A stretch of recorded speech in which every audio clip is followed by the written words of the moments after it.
Howdy, howdy, howdy, and thank you for joining us here on this April the 21st, 2024. It's actually, I believe, the 25th where our guest tonight is at.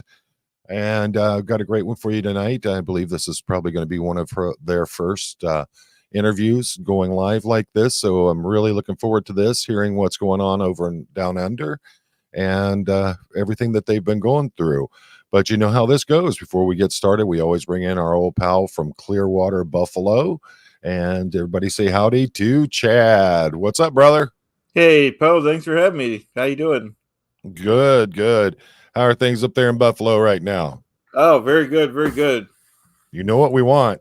All right, here we go. A lot of work to do. 42 degrees in Clearwater, Buffalo, Poe. 0% precip. The wind is at 15, and Roscoe advises from the Sky Chopper that it's 65% humid, Poe. All righty. So everything been going okay over there for you and everything? Very good, Poe. Yep, keeping busy. Excellent. So, well, tonight we've got a special guest. We've seen them in and out of the chat from time to time. Been watching the content they've been putting out. They've got a channel that's getting on its feet pretty good here. I'm going to go ahead and pull up their. There we go. Pull up their YouTube page so you all can see. Make sure you get over there and you show some love, show some support, and make sure you subscribe to their channel. They're out there just like the folks down in Clearwater. They are out there every day. Well, not every day, but they're out there quite a bit, putting it all on the line, going up against this organization, and we know how it works. And the thing is that we're very proud to have this person on tonight. It's I think it's going to be a good one. So without further ado, let's welcome Perth, Australia Audits. Howdy. Hi. Thank you so much for such a beautiful introduction. I'm feel very blessed to be here. So thanks for having me. Thank you. Thank you for joining us. So tell us a little bit about Perth Scientology Audit. Some things we may not know. I don't know. I don't know what about what I do within the community, with the Scientology community, or just in general. About my personal life, you know. What got you? What got you started with doing the audits of Scientology? Yeah, what brought you into this whole thing? So I read Jenna's book when it first came out. Gosh, that was quite a few years ago. I think it was over a decade. I'm not sure when it came out. And I've always had a massive interest in cults and stuff. And I think that what draws me to that is I've been through a lot of trauma myself, which we seem to find with a lot of the other squirrels and streamers and stuff, that they can relate to the abuse that goes on in Scientology and stuff like that. So I've just been really drawn to it and just felt like I needed to do something and spread the word and hopefully help people leave or stop people joining, you know. Awesome. Yeah, and I'm just really proud to sort of be here and be part of the SPTV community. I think it's amazing. Well, hopefully you're finding it welcoming, and a lot of people wanting to work with you and talk to you about the things that you're doing, and you're getting the support that you need as well. Yeah, it's pretty quiet in Australia, to be honest with you. And we've only just sort of started, I guess. I have a few ladies that I've met up with, and we've gone to the org together, things like that. But I'm hoping that it will get bigger soon as the word spreads. You know? Do you have an actual org there, or is it a yeah, mission? We do. Yeah. So it's a refurbished building in Perth, and it's a massive building. It used to be like a warehouse or something, which is really strange because it's not a very good area. There's no foot traffic or anything. I did do a little video, like my first video was a small video of the org, but I think I'm going to do a better one because it's really amateur. I'm slowly getting the hang of the editing and stuff like that. So once you start getting rolling, you'll actually, it gets a lot easier for you. And I'm pulling it up right now. So this is how it's looking now. Let's see. There we go. If I can ever pull it up. Is that the place you're going to? Yes, that's it. Yeah. Okay. Yeah. Yeah. So apparently there's about 100 members there. Really? Yeah. I don't know though. I actually I've been inside. I went to an event. I did a video with another lady from Perth describing what it was like inside and the conversations I had and stuff. And I accidentally accidentally live streamed while I was in a seminar.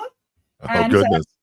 yeah, I got pulled out, and they said, "Oh, we have people watching live streamers in our churches and stuff, and can you come and speak to someone from security wants to speak to you on the phone?" And they took me to the front desk, and it was OSO. They said, "Oh, this is the legal department in from Sydney, because Sydney is the main hub." Right. And he was just like trying to intimidate me.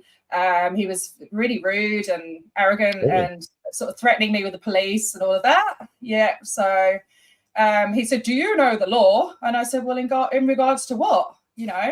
And he said, it was really strange, because he said, "We believe that you're live streaming from TikTok," which I've never done. I wasn't live streaming from TikTok. And I said, "Oh, no," and he was playing this video from TikTok, which may or may not have been me. And he's going, "Oh, your voice sounds identical to this video." And I was like, and the video had a filter on it. So I'm like, and I was just like, "That's not me." And he's going, "Yeah, it's somebody sitting there in a captain's hat." And I just lost it. I was like, "A captain's hat? Oh my goodness, that sounds ridiculous,"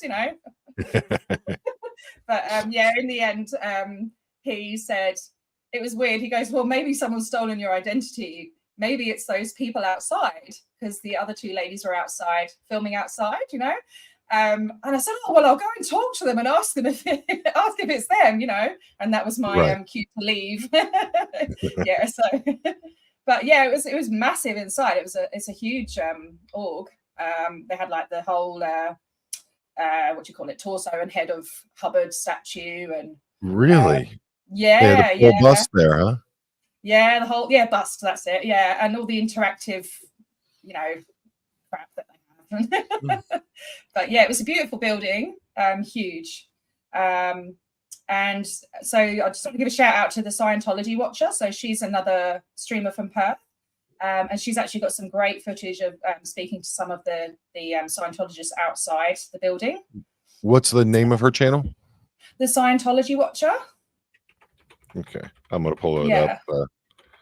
Yeah, I've got it on my page description, on my channel description. I've got all the Aussie streamers and all the UK streamers. Awesome. That's great. Well, that's one of the things that I'm really trying to do now. Is this the channel here? That's the one. Yep. Excellent. Yeah, I'm just trying to see. Oh, so she hasn't got the video of us together, I don't think. Oh, maybe it's under. Yeah, I don't know. I've got a video of us chatting together. Let's see. Yeah, there's she's only got a few videos up there, but that's one of the things I've really been wanting to do a lot of, is I want to get with a lot of the SPTV folks that aren't getting as much attention, and trying to get the word out there for them, because you guys are putting the work in just like everybody else is. It's just a matter of, she doesn't get much time, unfortunately. So right. Yeah, there's not really anyone, I want to get out there and get involved, but there's not really anyone to do it with him. So but yeah, I'm hoping that'll change. And that's one of my big ones is I see a lot of folks getting out there, and they're doing the 1A audits of a lot of these different Scientology orgs and missions, but they're doing it by themselves. And we see what's going on with DOA. We see what's happened with Aaron and several others. Chad and I, we experienced it when we were in Clearwater. So as a retired law enforcement officer, it worries me to see folks out there by themselves. So what do you do for precautions for your safety while you're there? Well, when I went inside the org, I did have sort of undercover cameras for my own protection, which I haven't broadcast. Letting people know where you are at all times, I guess. I don't know. I mean, I don't know if I'm being silly going in there on my own. I actually went into a few places in the UK as well. Because I've recently been to the UK to visit my mum. She's going through chemo, so I went over to help out. Sorry to hear that. That's okay. She's doing okay. I think it's more of a preventative thing. They've got all the cancer out, but they're just sort of blasting her to make sure it doesn't come back. Cool.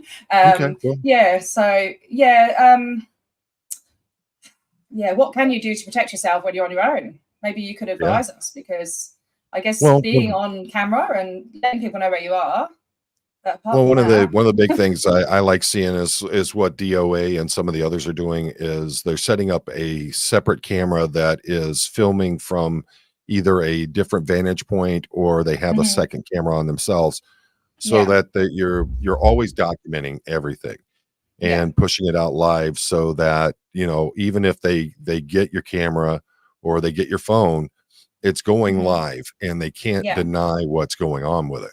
And yeah, that's a big thing as compared to yeah, doing the stock footage where you're recording it and then you're going back and editing it and putting it all out mhm, there.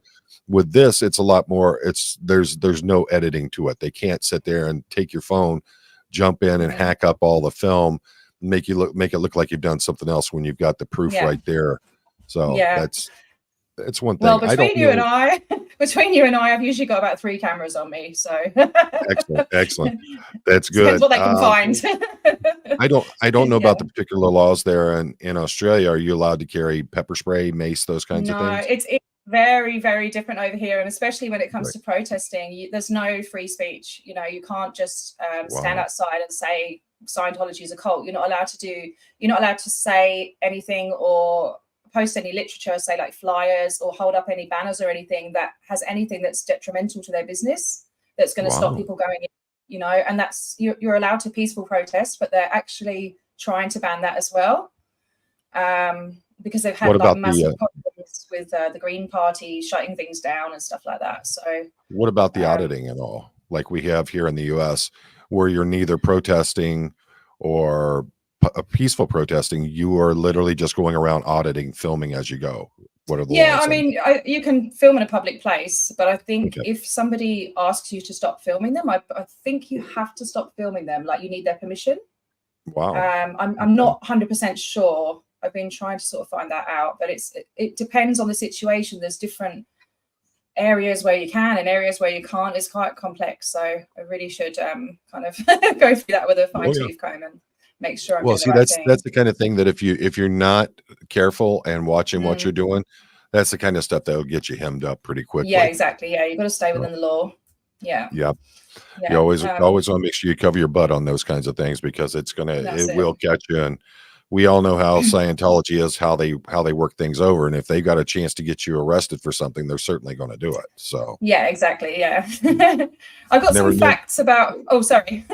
no, I was about to say, Sorry. never mind the fact that, human trafficking, abuse of minors, Yeah, all the different things that go on that, we're not allowed to talk about that, but God forbid you yeah, stand out front with a camera in your hand filming what's going on outside of their building. You're yeah. such a dangerous person.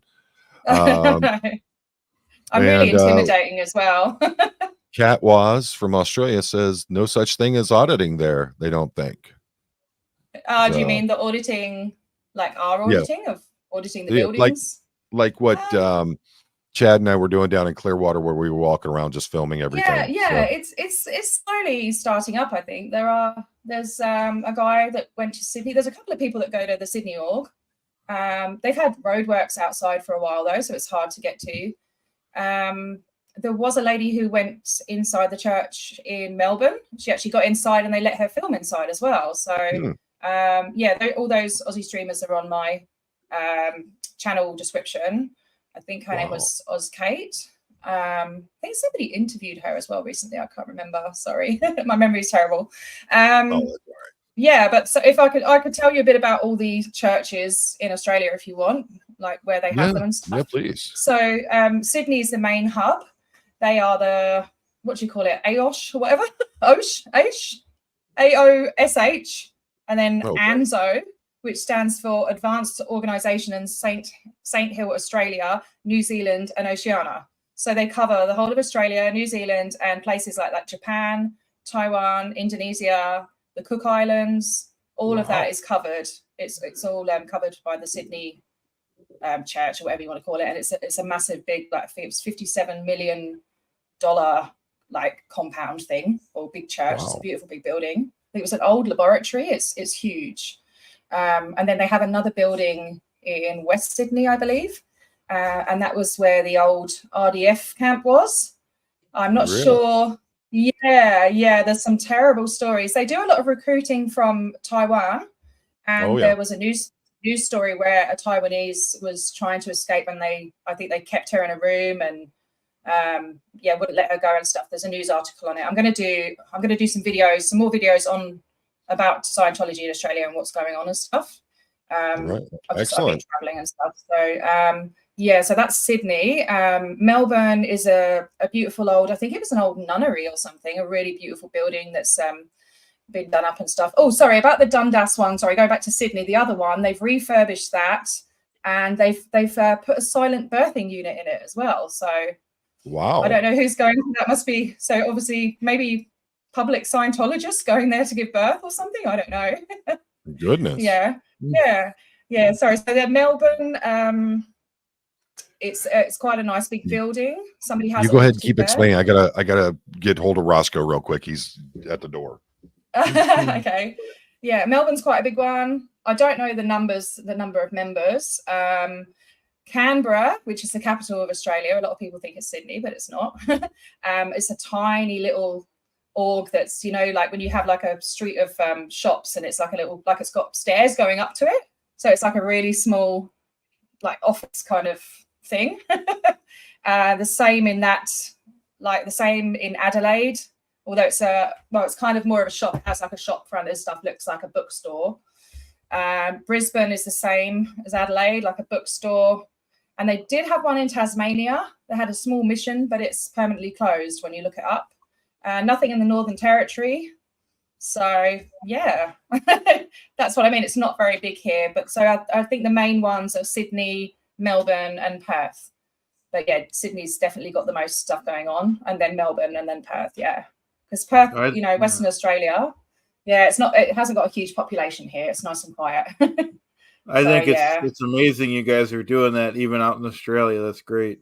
Yeah. And everything's so few and far between here as well. And domestic travel is so expensive as well, to get from one side of Australia to the other. It's actually like 5 or 6 hours, and it costs like hundreds of dollars to get there. So, oh, wow. It's a bit harder to kind of move around. I'd love to go around all of them and do some filming. One day, might get there. Well, Australia's a pretty huge country as it is, though. I mean, it's ginormous, and a lot of it uninhabited. Oh yeah. It's mostly around the coastal areas where the populations are, isn't it? Yeah, that's right. Yeah, lots of desert and stuff. I'm in the desert state. Yeah, we were. The wife and I had been planning. We had a big trip planned out, and of course, the pandemonium shut that all down on us. But we were going to spend about a month in the Brisbane area. Yeah, I saw you talking about that. Yeah, that's a shame. Yeah, I was looking so forward to it. I was wanting to get my hand. I so want to get my hands on an inland taipan in the wild out there. That would just make my day. Yeah, right. Yeah, I've never seen one of those. We don't get them in Western Australia. But I have lived up in the bush. I have lived in the outback and wrangled cattle and stuff like that. I had a go at doing that for a few years. Yeah, and saw a lot. Dealt with the crocs? No, I wasn't. So crocs are in the Northern Territory. Actually, there was a crocodile once on our they call them cattle stations here, not cattle ranch. I don't know why. Everyone thinks I'm talking about a train station. And we did actually have a croc. Me and the girls went down to the creek one day, and we all had a few drinks, and we were swimming in the creek and everything.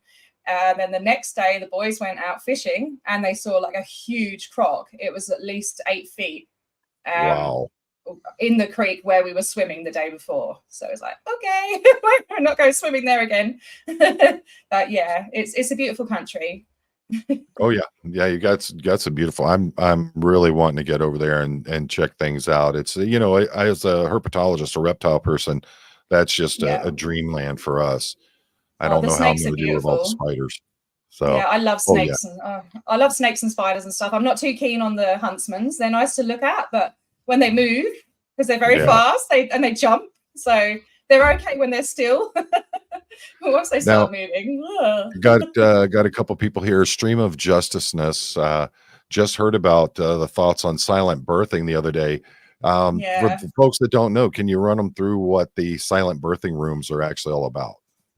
I don't really know a lot about it. All I've heard, I think there's actually a thing where what's his name, John Travolta talks about it.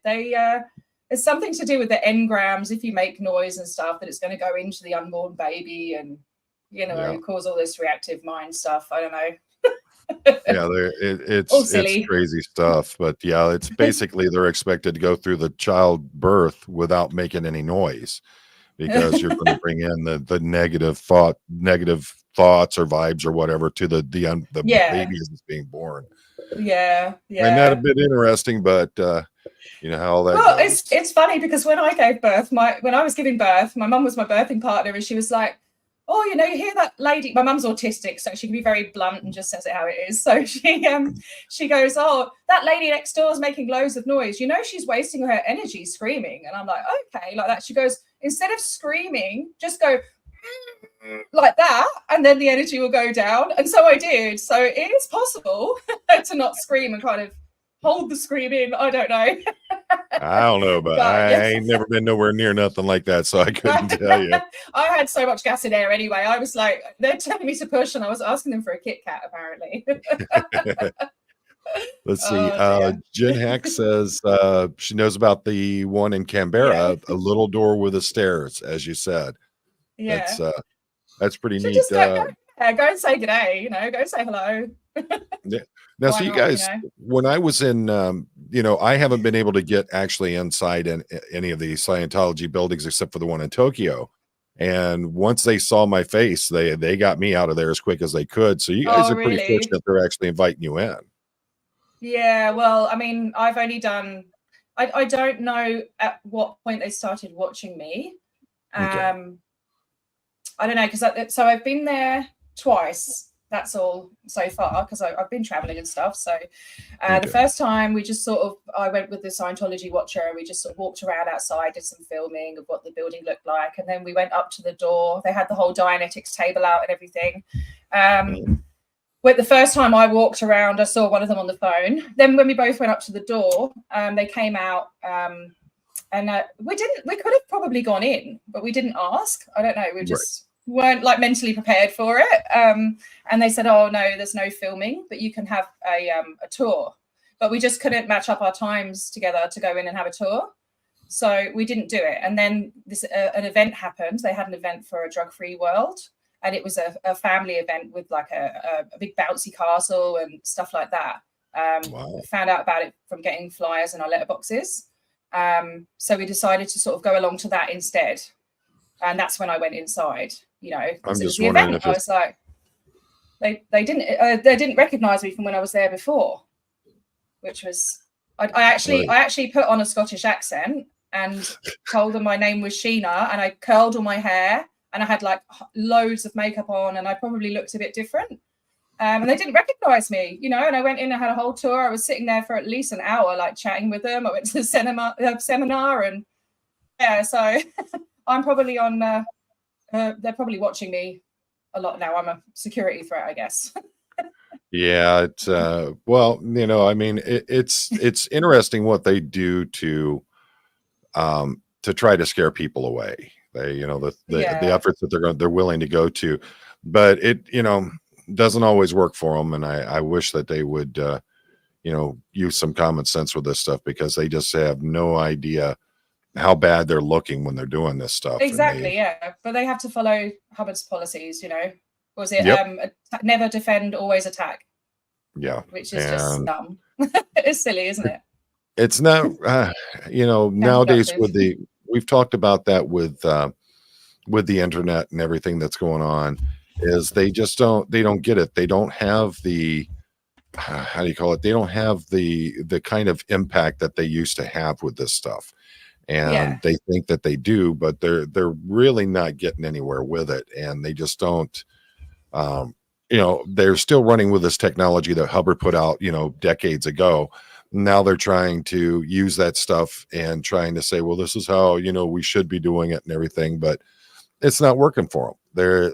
Literally you have someone like me and the things that they've done with me and other folks. And it's, their PIs are getting outed because they're getting photographed, and they're putting that right out there on YouTube and the different social media platforms, but they're not allowed to change any of the tech. So which means updating to current times, and it's very different. There's lovely on all three of your channels. Thanks so much, Lara. And Laura, please, Laura, get hold of me. I've been trying to get hold of you, hon. I'd love to talk to you.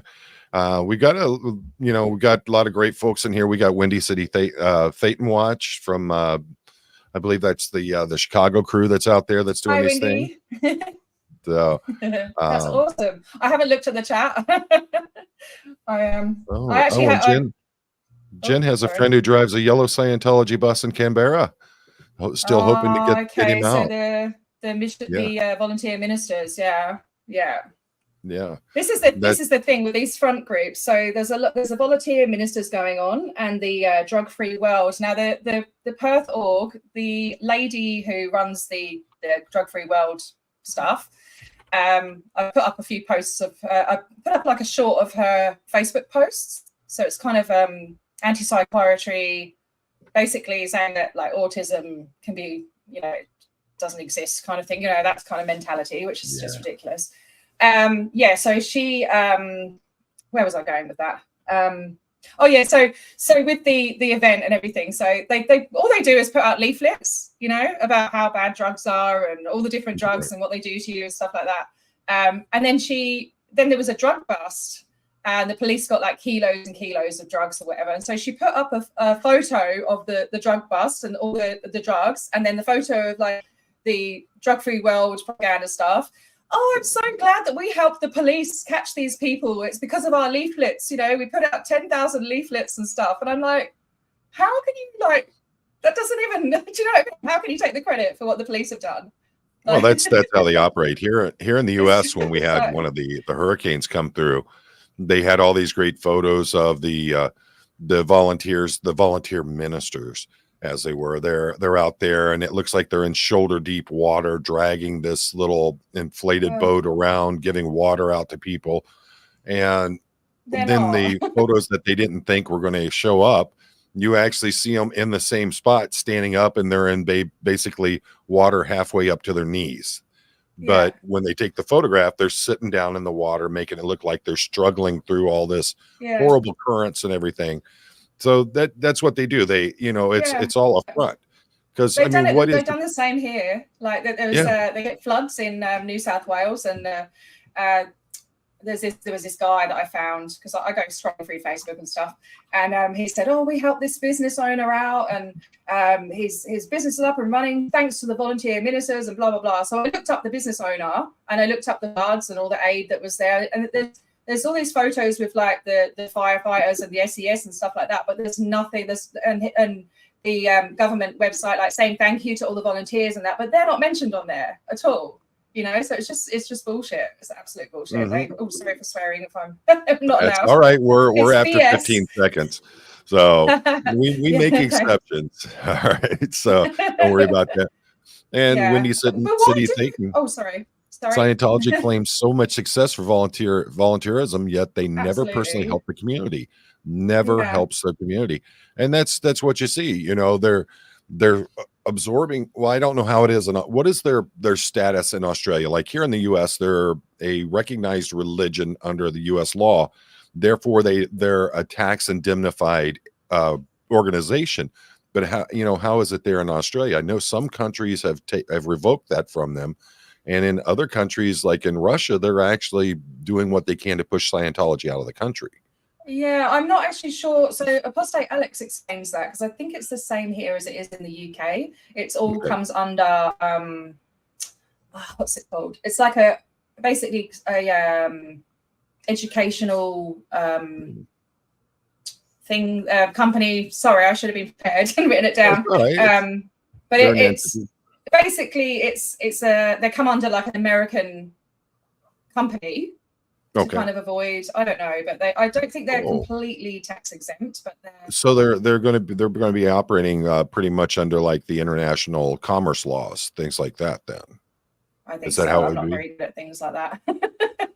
Believe me, until it actually involved me, I knew nothing about these international commerce laws or interstate commerce laws and all that stuff. Yeah. But when it personally impacted me, suddenly I started learning about these things. So don't worry about not knowing the actual status. It's all sort of a money laundering. They're lending money, and they're borrowing money, and they owe us money, and we owe them money, and it's all kind of Wow. I don't know. It's very dodgy. Yeah, and Yeah. if money getting funneled to the US through the front groups, definitely.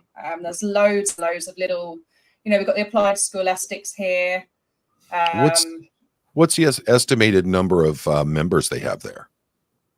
In the whole of Australia, 1,655.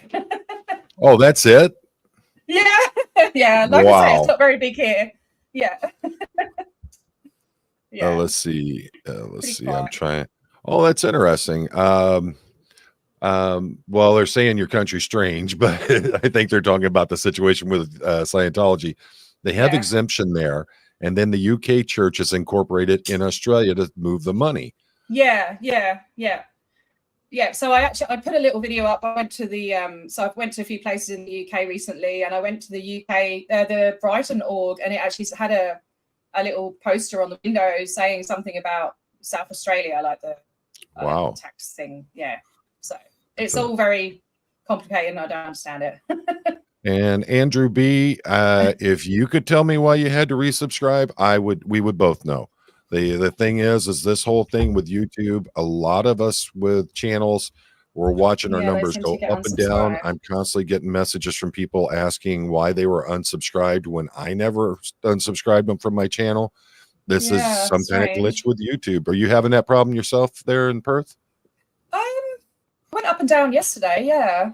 But it's really strange because I was up to 8,960 subscribers a few days ago, and then it dropped all the way down to like 8,920, and it just seemed like every day going down and down and down and down. And I, no idea why it's happening. Still putting content out, still getting good views on all the videos. So I don't know why. It's a YouTube thing, and it's not just me. It's Chad. What about you? It's not a Scientology OSA thing. It's happening with other channels as well. If YouTube does it one more time, I will be suing YouTube, Phil. Oh, good. Well, I have a lot of friends that do content that have nothing to do with Scientology, and they have the same problems with their channels. It's crazy. Let's see. Windy City, we knew you weren't saying that Australia itself was strange or downing Australia. I was just making a joke of that. So don't worry about that. We know that you're not saying that. I'm strange. I fully admit that I'm strange. Hey, what is normal? Tell me, because I don't know. Boring, define normal. Exactly. Cynthia David has an interesting one. Is told if you don't comment regularly, they will unsubscribe you, thinking you are no longer watching. That's an interesting one. Right. So and there's a lot of people who subscribe, and then they're, I found today when I was going through my list of subscribed channels that I had several of them that I watch regularly, but I rarely comment on them, and I'd been unsubscribed from those channels. So I see it happening. And Andrew, looks like Osa gotcha. So let's see. Wow, Shannon Gregg almost had to subscribe again. That's crazy stuff. And we've got Portland SP supporter is here. And now you do know that you are now part of the SP TV family, right? You're not just out there on your own. You're part of this community now. So very proud to be. Thank you. We'll have to get you your logo over. So I've been putting the leaflets and stuff with the foundation information out in various places in the UK. I put a little video up, Flyer Tech, I called it. I went into the London org and put one in the toilets there. Yeah, I went. Now, did you get to meet Alex while you were there? No. I did email him. He was going to Paris. He's always got so much going on. He really does do a lot. He's constantly in with the local government and stuff, he does so much work. He's really doing a great job over there. Well, definitely let us know if you're heading over to the States, because there's so many of us over here. And I myself, Chad, and I know a few others that would, wherever you go, we'd love to come out and meet up with you and everything. So I would absolutely love to. I do go backwards and forwards from Australia and the UK. but yeah, I have been to the States quite a few times in the past, but not for a Awesome. long time. I have a son with special needs, so it makes it a little bit more difficult. Oh, I understand. Yeah. Yeah. Having a child on the spectrum myself, I know completely what Yeah. how that feels. So, But who it's knows? Maybe I can make it happen one day. He absolutely. knows all about the Scientology stuff. He's on Yeah. board. And the unfortunate thing is that I'm wanting to plan another trip back over for the wife and I, but it looks like you're all the way over on the western side of the country, aren't you? Yes, I'm in Western Australia. Yeah. See, I don't know. See, because we're thinking, I'm joking. We're probably going to head back to Brisbane because we want to do the CMT Rocks Brisbane or Queensland. Awesome. Yeah. I just need to reply to Windy City Thetan Watch there. No, I didn't start the list. Fluffer started it. I have ADHD and I get really excited of things, and I made a list as well, and I just wanted to get the names out and help get all the names out and stuff. And I think she was aware that I had a list as well. And then we were both on Aaron's chat with Aaron, and I just got really excited. He said, "Oh, we want the name of all the list of all the names by city." And I was like, "Yeah, I've got them on my page." And then he gave me a shout out, and then I was like, "Oh no, shit." It was Fluffer as well, kind of thing. Well, Fluffer started it. She's got the best list. She's done so much awesome work with the SPTV website that's come up, tracking all the streamers and stuff. And I honestly, I'm going to delete my list because I don't want to cause any dramas or anything. But I did get excited and impulsive, and I apologize. And we're well over 100 channels now, so don't feel bad about it. Yeah. And we just found out, looks like our friend from Denver Scientology Audits has brought his channel over and rated us tonight. So welcome everybody coming in from Denver's channel. Jay's a great guy. I had him on about a week or two ago. Real great guy. He's doing a lot of great stuff out there in Denver. He was the one who recently they're doing such an awesome job there. Well, just see that he was the one that the org member came out and snatched his phone right out of his hand, and he had to actually tackle the guy and hold him down. So crazy, he's and I think it's pretty quiet there. Yeah, you don't see a whole lot going on out there, and then one day he's got a guy just shows up out of nowhere, is taking pictures of him, putting the camera in his face, and then snatches his phone. Jay ran him down and held him down. His TRs were definitely out. That guy. Oh yeah, and nobody's seen him since then. So that's pretty interesting what happened with that. Chad, you had a similar experience, but that was at Buffalo Wild Wings, wasn't it? Could be, Poe. Could be. I'm joking. So, no, is this streaming to my channel at the same time, or? Yes, ma'am. You're streaming on your channel.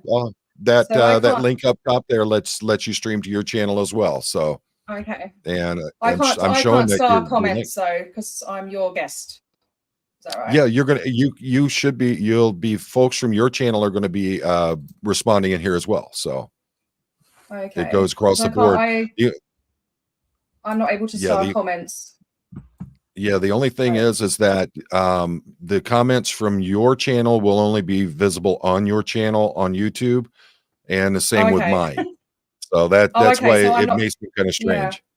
Yeah. Okay, so I'm not seeing it. I just wanted to say to mention this comment. So Jen Hack, I ripped down and took a big poster from inside the Canberra Scientology office. Would it be easy to replace it with an SPTV poster this time? Yeah, that's what I reckon. People should get on board. Honestly, get on board. Go to your nearest org.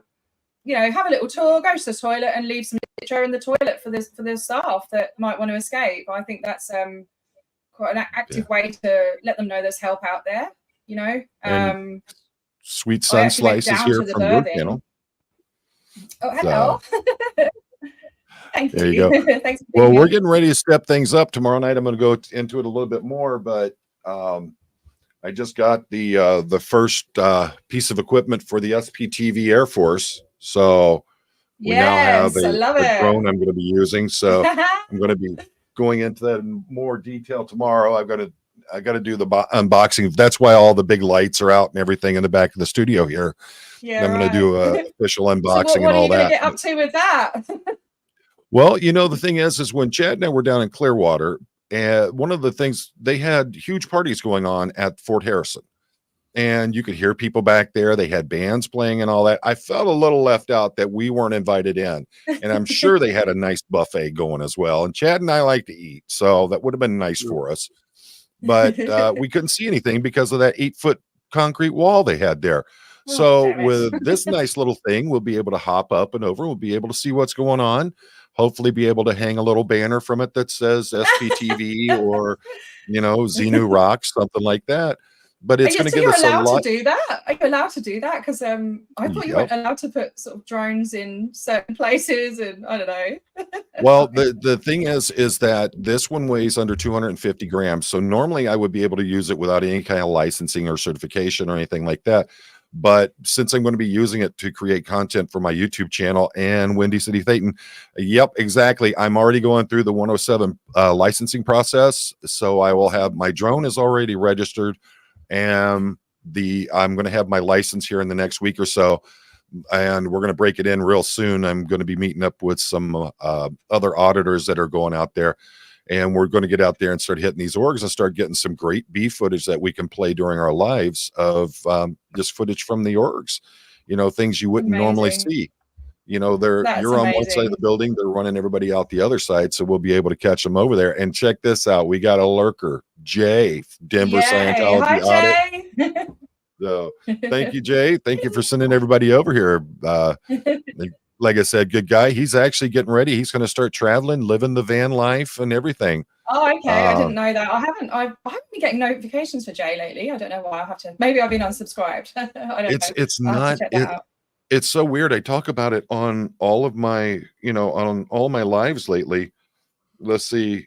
Yeah. See, this is weird because the last 3 lives, I haven't gotten a notification that I'm going live. Yet on this one, 2 minutes after I started live, I got a notification that I was live. And it's my channel. So it's weird stuff, but who knows what's going on with it. And folks, if it looks kind of strange, since I set up the new studio, I put the camera directly in front of me. In the old setup I had, the camera was on top of my monitor and the light was behind it, and it just threw weird light vibes out and everything. In the new studio, my monitor is over here. So you'll see me looking over here quite a bit, and I'm just checking out the comment section and making sure everything's going okay. And everybody, make sure you're saying howdy to the mods that are in here. We've got mods from 3 different channels that are going on, so make sure you say howdy to them all. Let them know you appreciate them for the work they're doing. And, hi, mods. Thanks for everything you do. Absolutely. And folks, as always, if you've got any questions or comments, start them off with a preface of question or comment in all capital letters, and then take the caps lock off after that and put what you want to put in there. Remember, we want to keep everything civil. We want to have open, and we want to have inclusive dialogue, but we're not going to have arguing. We're not going to have politics or any of those things. What we want to do is we want to be a welcoming community, non-judgmental, and we want to be supportive of everybody that's here. So and thank you so much for being here, folks. So if you got questions for Perth, let us know. Now, one of the things we had talked about this before was the fact we're trying to protect your anonymity along with this as well. Can you talk a little bit about the reasoning behind all that? I just don't want to get any trouble from OSA. I don't care. Hi, OSA. So I was gonna say, I'm Tom Cruise. I don't like Tom Cruise. No, Tom, please don't go. Please don't. I want to talk to you about overrated. that. We don't want any more Mission. We don't want any more Mission Impossibles. Yeah, that I can do without. To be honest with OSA, I don't have anything for them to take from me, so well, I work for myself, yeah. I don't know. It's been pretty well documented with me. I mean, the things with the PIs watching my home, going through my mailbox, following me around, and then Chad got a first-hand taste of it. What exactly are they hoping to get from that? Well, You know that their theory is that they make a loud and boisterous campaign against the person, and then one of the things they want to do is they're going to come in. Private investigators are going to go to their neighbors, things like that. Go, do you know that that person's being investigated for crimes? And they won't say specific crimes, but like with one of my neighbors, they went to them and they're like, "Yeah, did you know he's being investigated for crimes?" I'd be like, shut And they up. just laughed at him. They're Yeah. like, "Seriously, Yeah. John? Are you kidding me? Retired chief of police?" Yeah, Exactly. no, My neighbors know me. They would laugh at them, to be honest with you. It's Yeah. just it's so outdated, so ridiculous. Like this, I don't know. I just want to keep my family safe and stuff like that. As you do. That's the thing. But yeah, my children I have twins. They're 27 years old. Awesome. My daughter is more ferocious than I ever could be. So I'm not worried about anything happening there. My son is 6'7", 325 pounds. I don't think they're going to be going after him too hard. And believe me, I'm the quiet one. My wife is the storm in the waiting, so they can play those games all they want to. But the last thing they want to do is tie in with my wife because she's going to tear them apart. So, for us, it's a little bit different. Let's see. Well, Jim, you know what? Thank you so much for being here. I'm sorry that you can't sleep, but I'm happy that you're here spending the time with us. Yeah, Bridge, that's the thing is that it's mostly a scare tactic. What they want to do is they want to humiliate you, embarrass you, make people think horrible things about you, and that's how they get people to back away. Is they make it such a ridiculous campaign against you that people don't want to do it. I think people get worried about being sued the most. Yeah. I don't have any money, so well, they haven't. Since folks have been they've been bringing about lawsuits, and people are subpoenaing David Miscavige. You're the boss. You can have your butt in court. And if you'll notice, there hasn't been any real litigation coming out of Scientology for some time, simply for the fact of if David Miscavige is going, if they're going to do it like they used to, he's going to be in court every day of the year.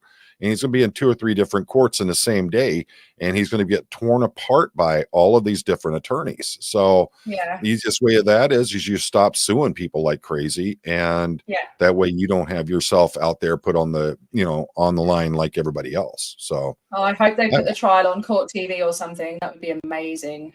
Well, you got to remember pretty much everything to do. Well, here in the United States, everything to do with any kind of lawsuit or anything, unless it's settled out with a non-disclosure agreement, an NDA, all of that becomes public record once it hits the courts. So anything said and done in those questioning periods before they even get to court, that all becomes a public record, and it all is right out there for them. So I really hope it makes a big impact, and I hope he goes to jail. I really do. Like, it's about time.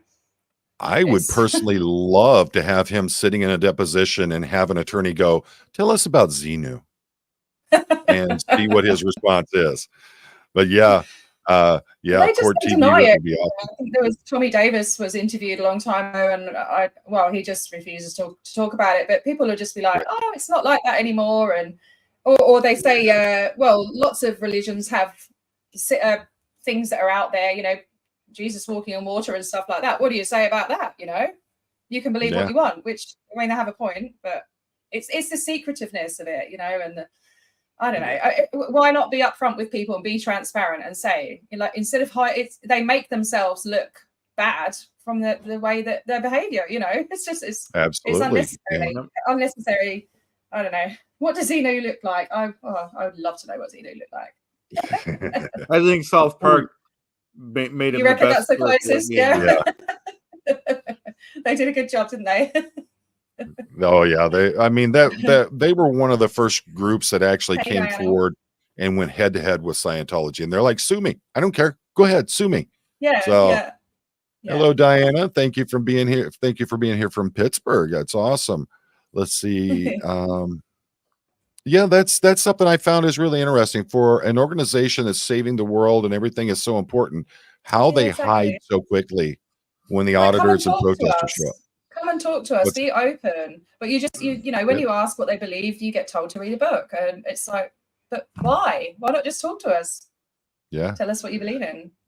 Well, Amy, I believe that the way that Hubbard describes Xenu is more of a male type figure by the way that it's described, and the I believe there are he and him type nomenclature that go with it that would say that it's a male. But I mean, we're talking about an alien. What is their gender roles there? Is it anything at Yeah, all? it could be asexual. Could be And both. that's a good question. Diana, is the Pittsburgh Org going to be reopening? Do you know anything about that? Oh, this is a good one. You guys should hold a Xenu wedding in front of the org there. I think Good idea. That would be awesome. Let's see. I have a squirrel costume that I'm dying to use, but it's just too hot here at the moment. No, it doesn't get hot in Australia, does it? Yeah, it's 32 degrees, I think, at the moment. Something like that. I forget where it was, but I watched a guy, I think it was in the Northern Territory, actually fry an egg on the sidewalk. Yes. So, oh, yeah. It's tropical up there. That's up in the tropics. Yeah, it's hot all year round. I didn't see this. You had a picture of LRH in a pink dress for his birthday? Yeah. I just found it on the internet. It was really good. Yeah, I sing happy birthday. I sing happy birthday to him. It's on my videos. You haven't checked my videos out, John.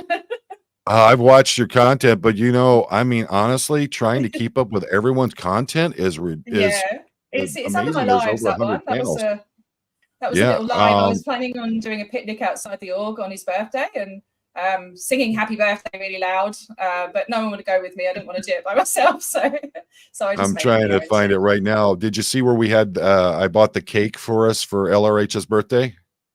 I didn't see that, sorry. Oh, you're not watching my content, huh?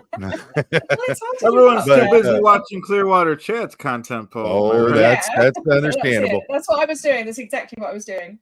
Well, we did 2 lives that day in Clearwater. We did one from where everybody was going into the Ruth Eckert Hall for the 113th birthday celebration. And when we got over to Flag that night, we sat down with everybody, Aaron Smith-Levin and the Clearwater crew, Sarasota Jerry, and all of them were out there. And I'd actually went to one of the local supermarkets where you can have a cake decorated like in 2 minutes. And on one side of it in blue lettering, it said happy 113th LRH. And the other half of it said happy 30 to life, Danny Masterson. So, awesome. and then we sat right out in front of Flag. Yeah, I'll go and check that out. Let's see. I'm trying to pull it up right now. It was great. I mean, it was one of those things that, I'd been wanting to do something really special for the fact we were going down, just being in Clearwater was great in and of itself, but we wanted to do something a little bit different for it. And that's when I decided, you know what, let's just get a cake. There we go. Let me pull it up. Am I able to get my studio up at the same time to star comments or not? I don't think I can. I think you're kind of limited on how some of those are, but if you see any you want brought up, just let me know. There's the cake that I had made up for it. So that's lovely. Yeah. And then that was one of those great nights where we had but none of them would come out and have cake with us. That's I couldn't understand they missed out by the looks of it. Yeah, it was good cake. What'd you think, Chad? It was very good cake, Paul. We've got a couple of questions here. Here we go. Mona Engelert wants to know. I think you'd already went over some of that, but the other orgs orgs in Australia or in the UK? Right. Well, that could be any period that you've gone to. Yeah. So obviously the Perth. I haven't visited any other ones in Australia, but in the UK, I visited the London org. And I drove to Crowborough where the Sea Org birthing is. To go and drop some literature off there. I've got a video of that. That wasn't inside a private building with the recording and stuff. So I've put that up. And I went to the Narconon in UK. So and put literature there as well. So 3 places in the UK. I put the foundation's details to try and help people escape. It was quite sad. Like in the London org, there was quite a few elderly. and just the people that I spoke with, you know, they're like overly enthusiastic and happy, like maniacal, you know, you can see that kind of Wow. manic look in their eyes, like trying to hard sell. And it was just really sad, you know. And then they work in London and they get shipped down to Crowborough, which is about an hour and a half away. So they must have such a long day, because the org's open till 10 p.m. Yeah, and they work you them know, from open to close. So and they've been in there. I mean, two of the ladies, they've been in there over 20 years, you know. And it's just like, yeah. this is your life, you know. It's so sad, and they're so brainwashed. Well, we've seen the evidence of it. I mean, like Liz Ferris's father, who she thought was passed away for 15 years, and then she gets either a video or a photograph of him digging ditches out on the inside of the fence perimeter in California, and he's in his mid to late 70s, and they've got him out there digging ditches. It's so disgusting. It's like, why do that to someone? Lead them to believe their dad's dead. I think it was 20 years. It's that's like, I can't. There's no words to describe it. Like, it makes me so angry. It really does. It breaks my heart. And then you got Farrell Cheryl, who was talking about the struggles with her father, who he had a lot of illnesses going on, but till the day he passed, he thought he had everything under control because he was upper OT. So, they really, they buy into it, and they stake their life on it. That's for sure. Yeah. Windy City wants to know, do you know how many cities in Australia have orgs? Yeah. So you've got Sydney's got, I don't know if the other one's classed as an org. So hang on. So Sydney's got, I'd say 2 in Sydney, 1 in Melbourne, 1 in Adelaide, 1 in Perth, 1 in Brisbane. So that's 6 in the whole of Australia. Wow. Yeah. But they're putting them right into the major population areas as well. So yeah. None in Darwin? No, there's nothing in the Northern Territory at all. No. Let's see. Made in Manitoba says, "Hi Perth, love your accent. You probably already spoke about this, but how long have you been protesting Scientology?" Oh gosh, when did I start? I think it was just after Christmas. I can't remember the first time I went out to the org. I'd have to look at my video, the date on the video. I haven't really been keeping track of it. Sorry. Let's see. And howdy, Canadian girl. So it's I always find it so interesting how things are handled differently in each of the different countries. Here in the US, there's a lot of very liberal laws that allow them to escape, the things that are happening.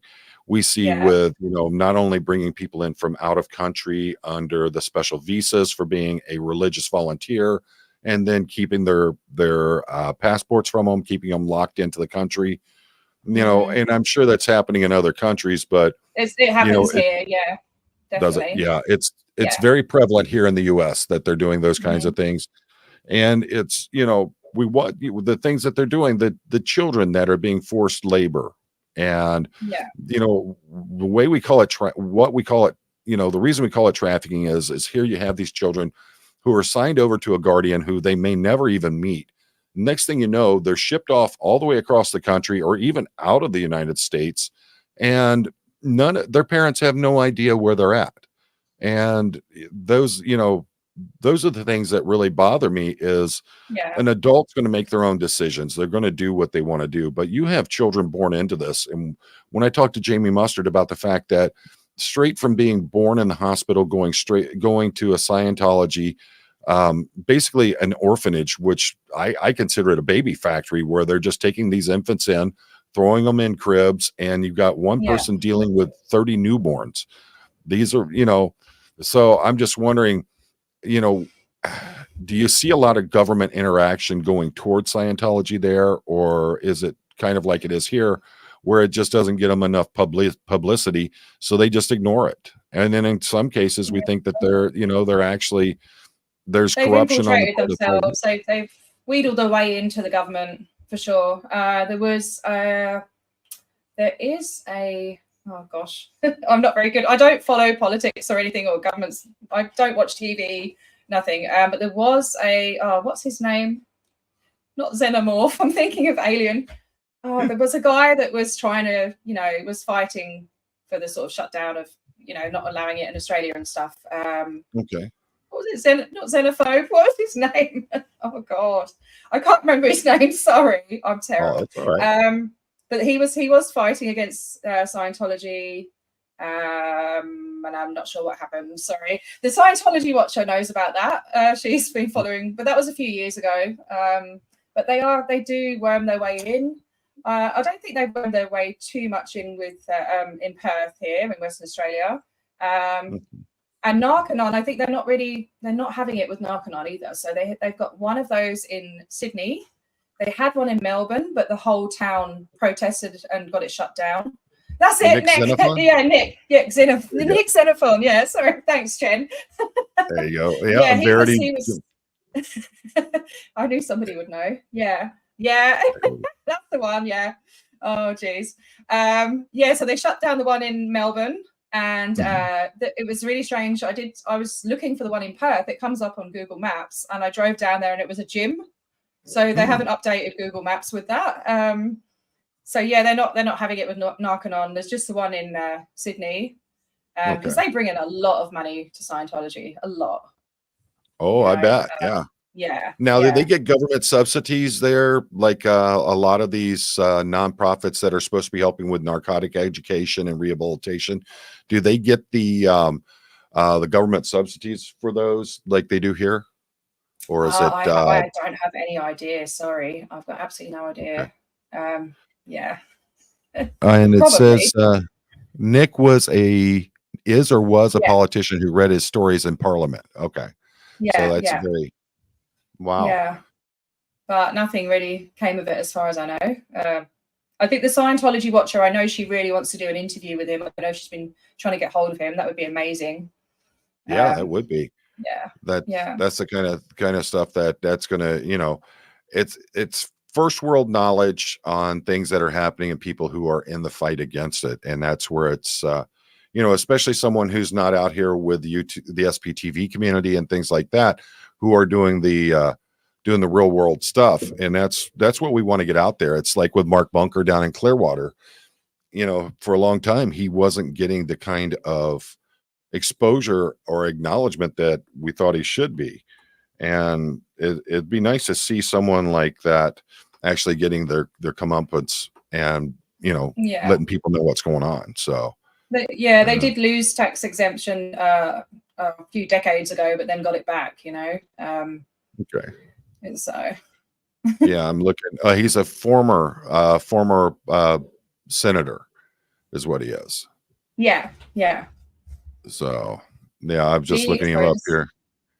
He's from Adelaide. Being anti-drug is the free candy sign on Scientology's. Yeah, the drug-free world thing really pushing. Seems to be pushing that everywhere.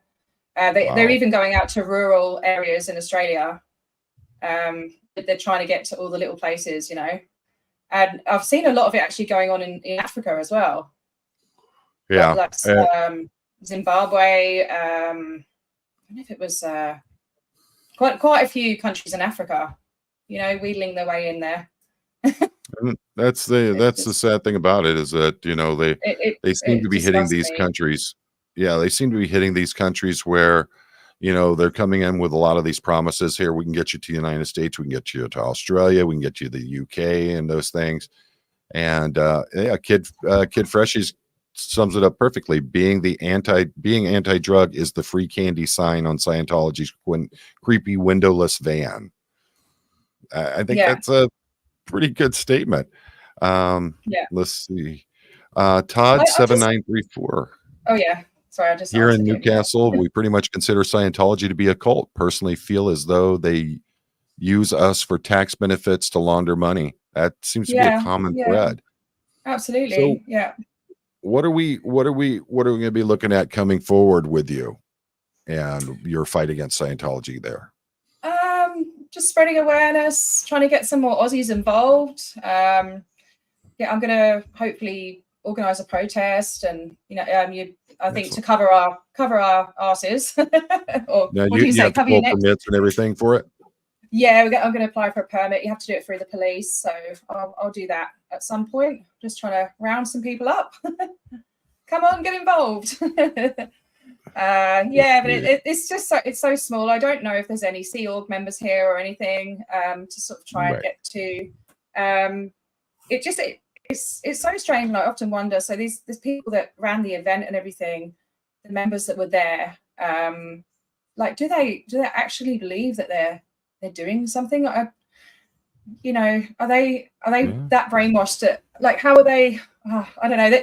They're giving out leaflets. Like, what are they? I don't get it. Let's remember, you know, it's your public Scientologists, and you start looking into it, and you see all of the people who have actual PhDs. You have people who are considered very highly intelligent that are very deeply involved in Scientology, and it comes down to a matter of, you have these folks that are, you know, it's like with any other kind of organization where you devote yourself so heavily to it. You know, it doesn't mean that you're not intelligent. But oh wow, I was just reading a comment from Diana Johnson.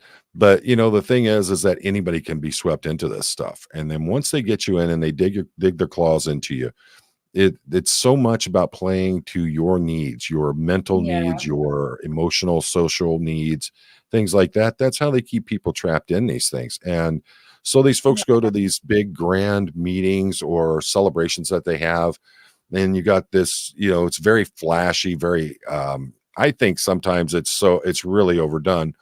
But it's to give you self-importance, I guess. Yeah, it's sort of roping you in. Yeah.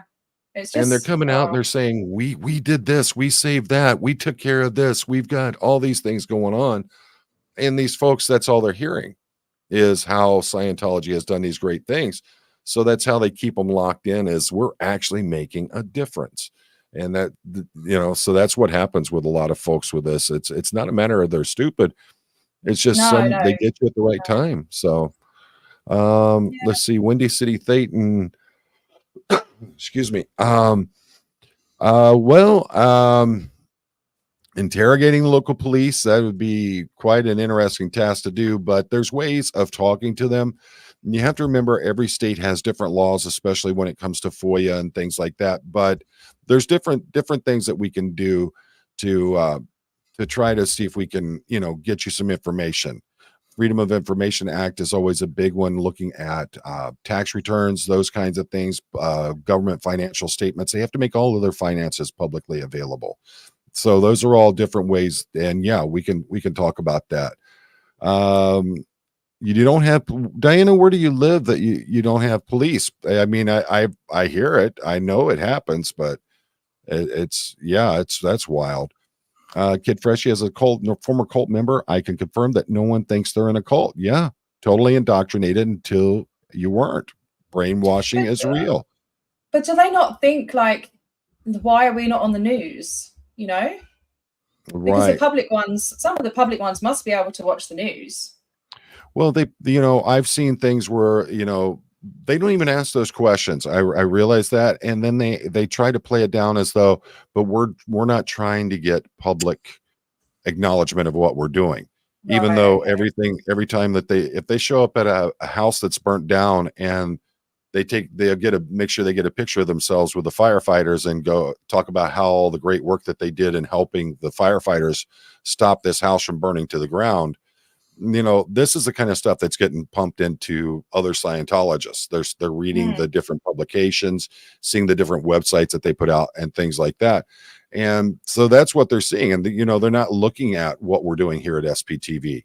You know, thankfully there's a lot of people now in Scientology who are starting to come around and realize this is not, something's just not right here. And they're looking at SPTV and they're finding out, maybe I need to get out of here. So I think that it is making a difference. Let's see. Oh, wow. We can call 911. If they're not busy, they will make the trip. If they are busy, it takes a few hours to get a state trooper out here. That sounds a lot like in Detroit, where they, you know, sometimes you're looking at 4 hours to 2 days to get a response. State police must drive the borough twice a day, but they don't do anything. That's wow. There's a lot of small Australian country towns that are like that as well. Yeah. There's no one there. Yeah. Yeah, Windy City, I understand your FOIA is very liberal there, but shady stuff still happens.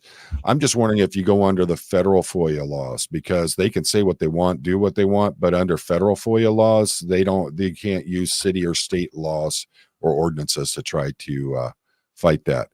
Um, let's see. Not seeing things on the news is called unfalsibility. Evidence against you is evidence that your enemies are powerful and hiding the truth. Oh, Mm. that's wild. Um, Angela, I believe that Davey knows the progress that's being made through SPTV and all the different channels. He can't be oblivious to it. There's too much going on. He can't have all these I lawsuits think that he he's knows what's starting going to on. deal He with. knows what he's doing. Oh, I yeah. think, I just, And- what do you think can be done as a way to sort of get through to people or make them see the truth if they're so deeply brainwashed? you just have to keep at it. You can't, at some point they're going to start getting curious. Why are these people out here protesting? Why are these people saying these things? Why are these people talking about child abuse and essay of children? Why is all this happening and I'm not hearing anything about it? How come a celebrity named Danny Monsterson ended up getting 30 to life? I never even knew he was arrested for anything. Yeah. And Andrew saying, yeah. And one of the things that I always try to push is being nice and non-confrontational with the org members or the staffers, That's because the approach I like. Definitely. because they may be someone that's going to be coming out. And if you attack them, you go at them the wrong way, all you're going to do is solidify their view of what Scientology Yeah, is. exactly.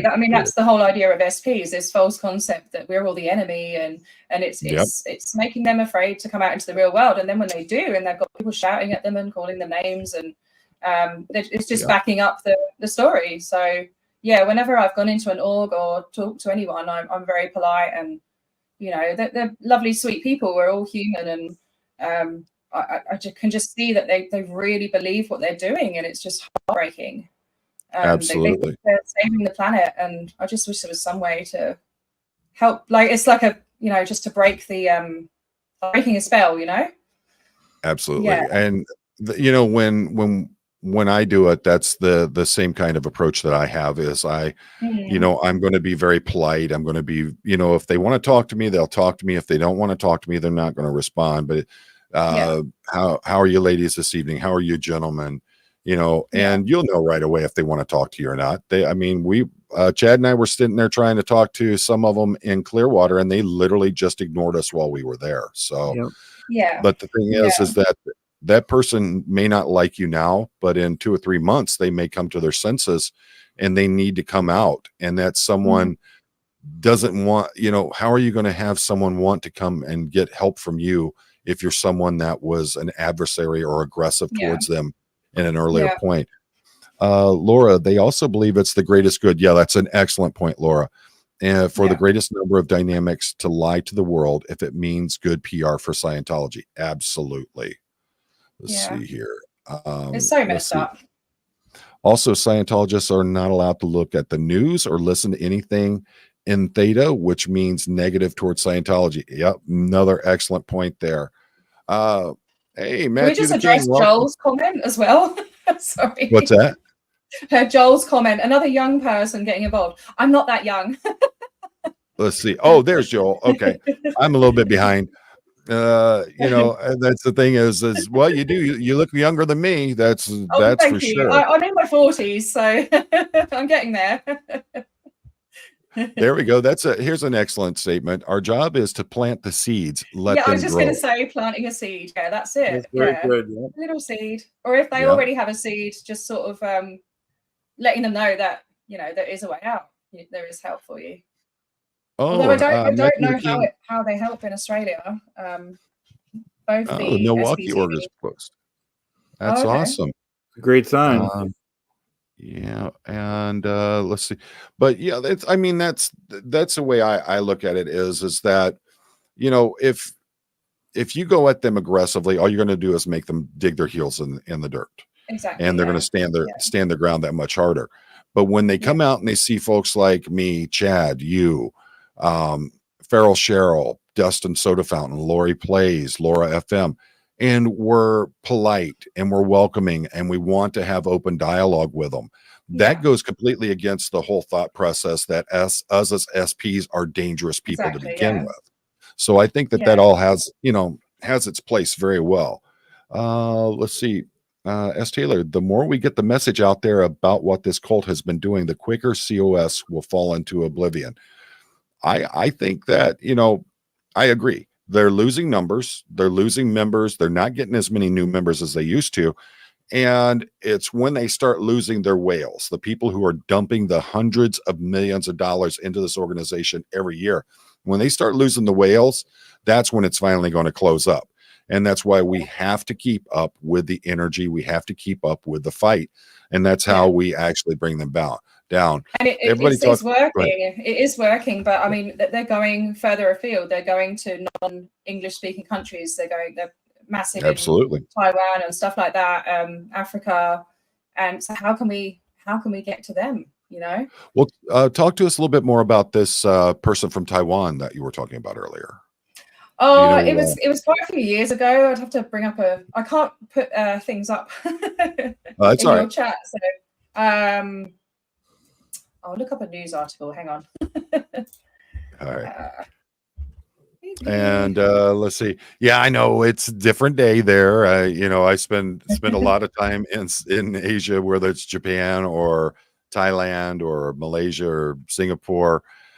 So I know you guys are a day ahead of us there. But here back in the States, it's still the 21st. So it's what 10:20 in the morning there, and it's 10:20 at night here. Yeah, it's Monday morning here. That always amazes me. From Matthew, and they have an ongoing an aging population. Most are 65 to 75. They have policies that make it hard for families and the cost of everything. Absolutely. How, that's I think is another reason why they're losing members at the rates that they are, because it's so expensive to be a Scientologist.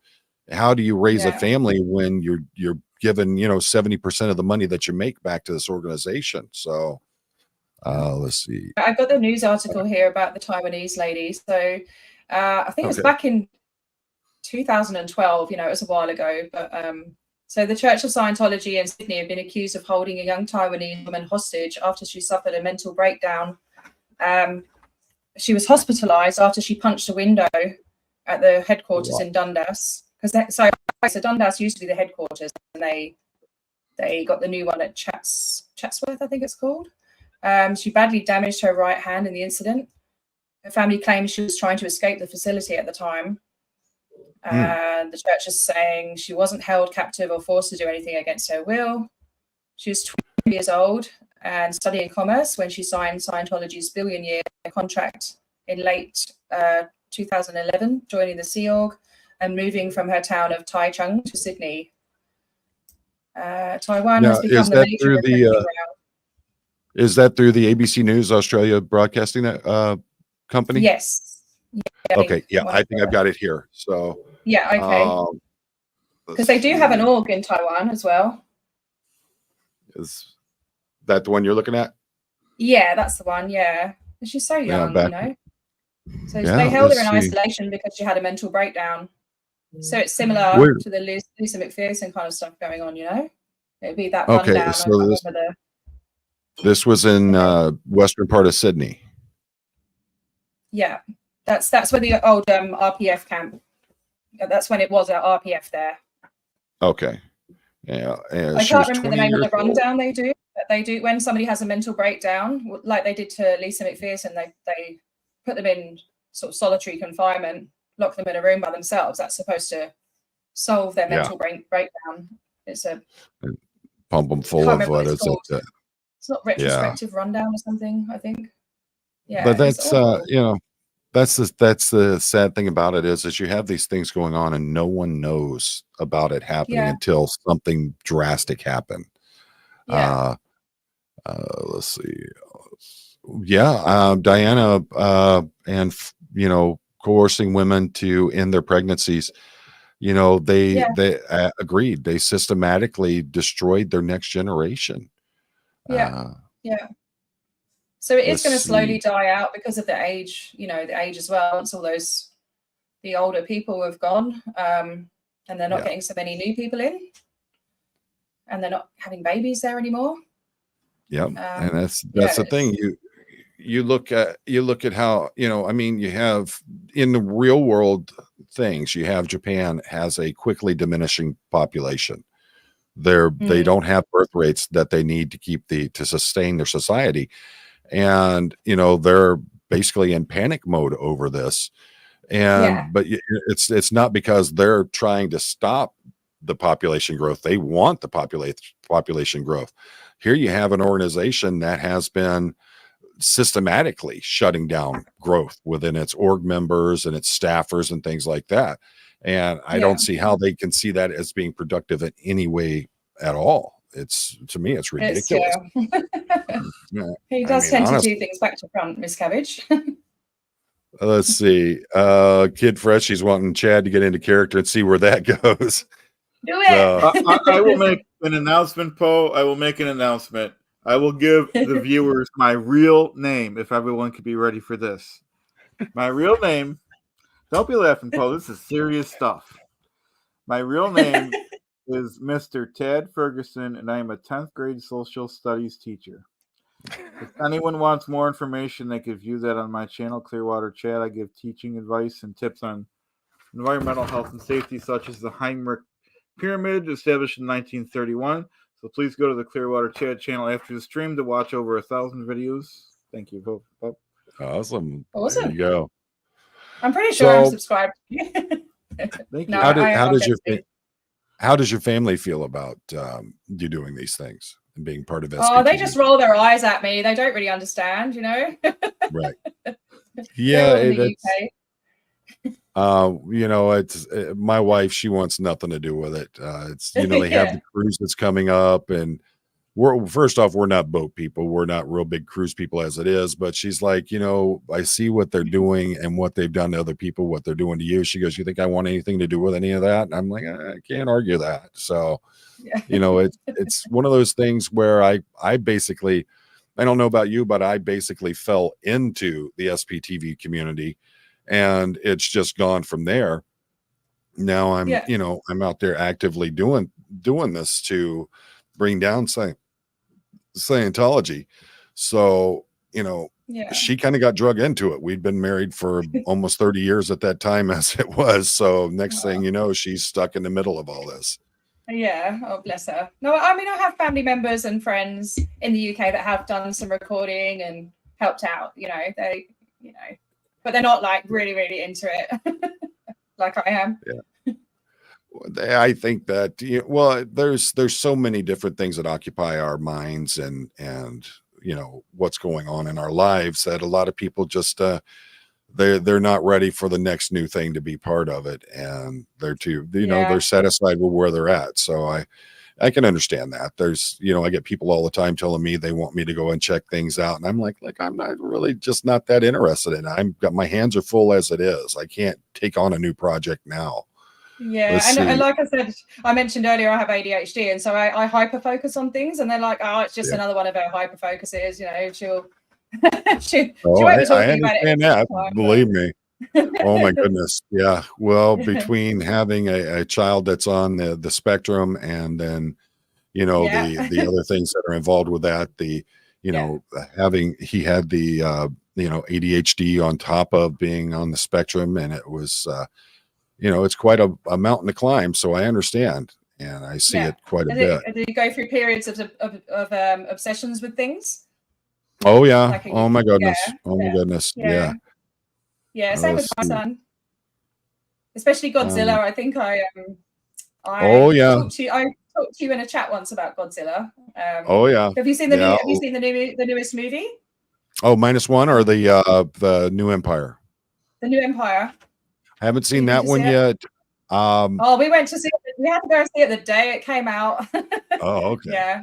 Yeah. And now, my daughter and I, it was my daughter and I went and saw -1, and that just absolutely blew us away. It was amazing. We actually went to see it 3 times. We loved it. We absolutely loved it.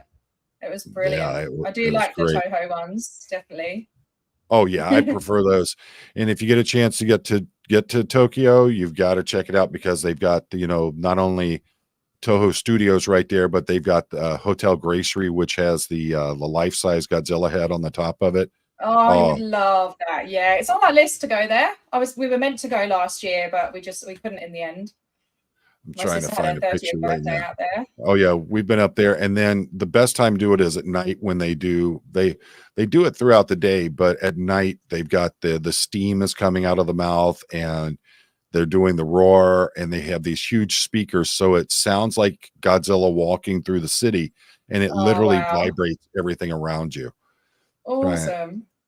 Plus, we got to do a bucket lister. My son and I got to go see a Godzilla movie in Tokyo, and that was, Awesome. you know, that's one of those big. Here we go. This is right in front of the Godzilla head there, and on top of Oh, Hotel brilliant. Gracery. Oh, he would There was love that. I've got to do that. trying to find it. Oh, here we go. And this is when my son and I got to go see the Godzilla movie in Tokyo. So Oh. that was, you know, Yeah, I we'll mean, those definitely are, be doing that at some point. and for me, you know, it's like a lot of people ask me about the fact, you know, I'll do the Comic Cons with my kids. I'll actually get in costume and cosplay with them and all that. And you know, I've I'd had love to people do that's that. like, my thing is this is my kids, and if I'm not willing to put my, I don't know what you call it, I have no qualms about doing something that people would find silly or funny or something like It's about that. getting into their world, I think. You know, you just Yep. to understand them and make them feel, I don't know, you know, that they're not an outsider or whatever. Because, you know, I'm actually on the spectrum myself.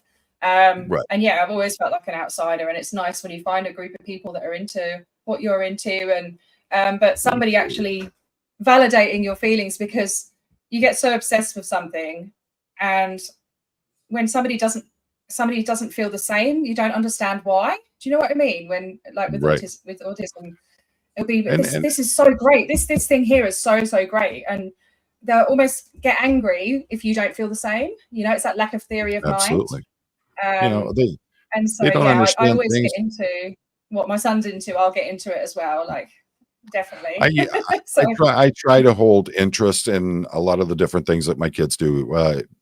Either one of them, you know, that's like with the anime and the manga, things like that. A lot of that, yeah, my kids are really into that, and you know, you can blame that on me for being, you know, I love the international travel. I love Asia. Japan's one of my favorite countries in the world, so yeah, it's not unthinkable that, you know, they would start picking up my interests, you know, about Japanese heritage, culture, and the different things. So, you know, their first time out of the country. Well, no, we took them to Canada when they were younger quite a few times, but real outside the country was, hmm, you know, taking them to Tokyo and letting them experience yeah, that. And for me, that was just, that's an awesome thing that, you know, how many kids get to go and do those kinds of things in their life, yeah, you know, and their parents actually be part of it.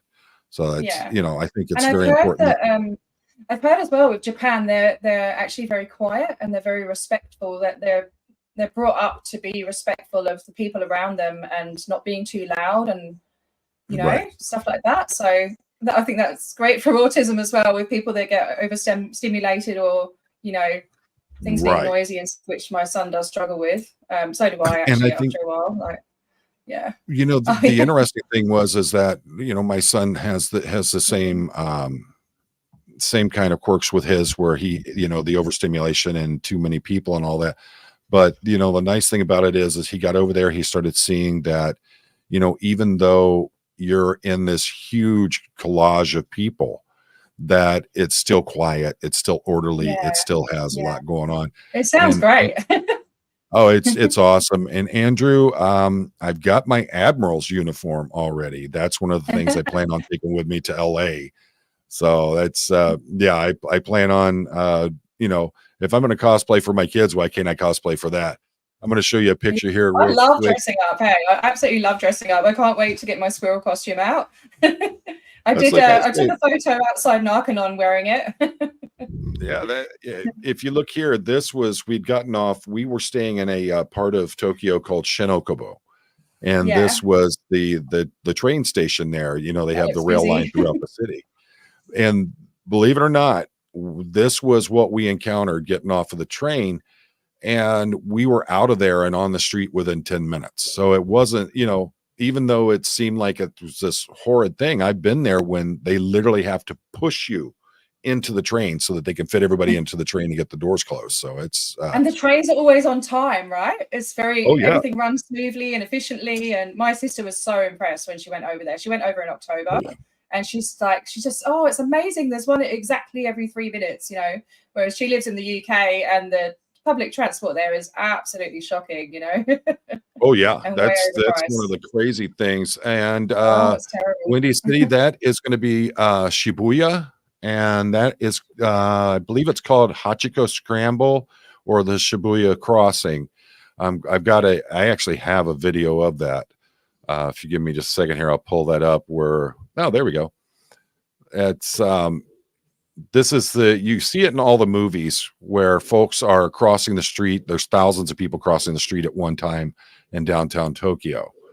And it's near the Shibuya terminal, and they call it Hachiko Scramble because there is a statue of the dog Hachiko there, which is a Japanese breed of dog that was so loyal to its masters that he had passed away. The dog would not leave that spot waiting for him to come home from work. Oh. It stayed there for several years until the dog passed away. So I've heard of that before, dogs sitting at the grave and stuff, you know, like when they sit at their master's grave for years. People don't give them enough credit for how much animals understand things and how loyal they Oh are. yeah, definitely. I love dogs. And here, this is the crossing there to give you an idea of what it's like. Jeez, there's so many people. They hadn't had an accident or a pedestrian hit in, I believe it was 5 years. Wow, look. And that's literally what it's like. That's what you see when you're there. It's insane the number of people. And when we were there, it wasn't one of the busy times. I've been there later in the evening, and that's literally, not busy. Wow. Yeah, you can't see street anywhere there. That's how crazy it gets. But that'll just give you an idea of just how busy that intersection gets. And you're talking about, you have, I think it's 5 or 7 different streets all converge right there in the center of that, and it's insane. But it's a great time. We just love Japan. That's one of our favorites. Let's see here. I'm trying to catch up in the chat here. Yeah, cosplaying Xenu, handing out flyers, begging people to join the cult would be hilarious. I've got to figure out about getting a Xenu costume. I've actually been on the subways in Japan and seen tourists from outside of Japan talking on their phone, and had people come right up to them and tell them, you need to hang that up. You're not allowed to do that on here. Yeah, everybody's on their phone, but they're not openly talking and things like that. So it's a very different society. I love Thailand just as much. It's just as welcoming. They're not as quiet, but it's not overwhelming. They're still very polite. They welcome people from all over the world. And I love Thailand just as much as Japan. So yeah, I used to go to Thailand a lot for work. Oh, did you? Oh, excellent. Yeah. I love Thailand. So all right. So tell us Bangkok. Oh, sorry. I was just seeing whereabouts in Thailand you've been. Have you been to Bangkok and Phuket? Bangkok, Phuket, Koh Samui, Surin, Chiang Mai, Chiang Rai, Udon Thani. Oh, wow. And it's in the Hat Yai province in southern Thailand, but it's what was the name of it? It's down there. They have I have a friend that actually has a house on an island down there. But it's in the southern part of Thailand, down near the Malaysian border. And I love the entire country. I think that it's a great country. I had folks tell me, oh, you don't want to be there in the southern end because it's a dangerous area. Songkhla. So Songkhla, okay, I haven't heard of that. I've only been to Phuket and Bangkok, but lots of times. But the thing is that they're so different in how all of them are. But I've been all the way up here in the Chiang Mai area, Chiang Oh, Mai, Chiang okay. Rai, and then I've Yeah. done Udon Thani over here, and that's right up Nice. there at the, if you've heard of the Golden Triangle. Yeah. So, So you've seen all the and temples and everything, like oh some of the yeah, temples up that's the there? thing. I love the food, I love the people, the culture, and all Yeah. that. Now here in the national forest right here, this is where a friend of mine and I were on motorcycles, and we had stopped for a break, and we're just having a drink of water, and I look at him, and he's got this stare in his eyes, like he's just I couldn't tell if it was fear or what it was. And then I heard something behind me, and I looked, and there's a herd of wild elephants are crossing the road right behind me. Oh my God. Yeah. Wow. But I've been to Pattaya and down at Trot down here at the Cambodian border. But if you go on down, way down here in the Hat Yai province, here is Songkhla here. How many times have you been to Thailand? I've been there a few times. Yeah. But one of the things that I've done in being in Thailand is I've done gotten on motorcycles and just rode everywhere. Yeah, wow, that must have been amazing. That sounds awesome. Oh, excellent, Joel. Joe was helping a reptile rescue raise money. They had an auction yesterday. Went great. Cat rescue guy. This is different. Most of them have seen. Oh yeah. That I never. It always amazes me how many people have seen me on Animal Planet or National Geographic. And I never think of it as, that many people actually see this stuff. But I literally, one night I got a call at like 3:00 in the morning. A fellow police officer, when one of the cities nearby us, called me at 3:00 in the morning on his honeymoon. And he and his wife had just gotten back from out partying. They were in Brazil. And he's like, "Hey man, you won't believe what I just saw." And I go, "What's that?" He goes, "You're on television here in Brazil and you're speaking Portuguese." And I'm like, "That's amazing, because I don't know how to speak Portuguese." So, but yeah, it was one of those things. He saw me on Animal Planet. So I hear it's a lot like Spanish though. So yeah, it's a bit more abrasive with it. They use a lot of X's, and it's a bit sort of harsher sounding. Yeah. Oh, okay. I spent a lot of time in Portugal and have a lot of Portuguese friends. We don't. I didn't see her in tonight, but Corrine C is. She lives in Rio de Janeiro, Brazil, and she'll be in our chat a lot of times. And let's see. We got LANTO, the Toronto Scientology audit from Canada. Welcome. I'd love to know how things are in Toronto, because I thought they were shut down. So have they recently opened up, or what's the deal with them? Yeah, I don't know. We've got Matt MAASP from Canada, who's doing the auditing in Canada there. He's getting ready to move. I was trying to get him on to do a live with me, but there's a lot going on there in Canada. There's a lot of people are starting to pick up with the audits and everything. Thanks, SMSP. I always find it difficult to say your name. Thank you for watching my channel. Oh. That's awesome. Thank you for being there. Let's see. I'm a never in. Chad? Yeah, I'm a never in. Yep. Yeah. I mean, that'll give you an idea of the power of SPTV. You have a lot of people who have never been in that are here fighting this. I had my best friend who almost got recruited when she was in I think it was in the 90s. She was in LA, and she got approached on the street and everything. And she went in and she had the personality test and everything. And then they tried to get money out of her, and she didn't have any money. And they asked her to, she'd like to come and work for them in South Africa, and she almost went. She almost went. She was only 21 at the time. And yeah, so she said it was so close. She said, "I'm so glad I didn't join." And I'm like, "So am I, because I wouldn't have met you, And we don't hear she's my bestest friend. And we live opposite sides of the world, but we talk every day. But yeah, we don't hear anything from Africa, from South Africa, because they've got the big castle. There's a lot going on in South Africa. Yeah, and we don't have any auditors there. It'd be great for somebody to be auditing out there. I've heard that, and Amy, I've heard that, and you get that with a lot of different languages, is the geographic location. Even within the same country, you'll have a lot of geographic differences. There's different words in America and actual Portugal, Not Yeah, America, sorry, Brazil. Sorry. let us know, I was folks, if you're a Portuguese never speaking. in, let us know, you know.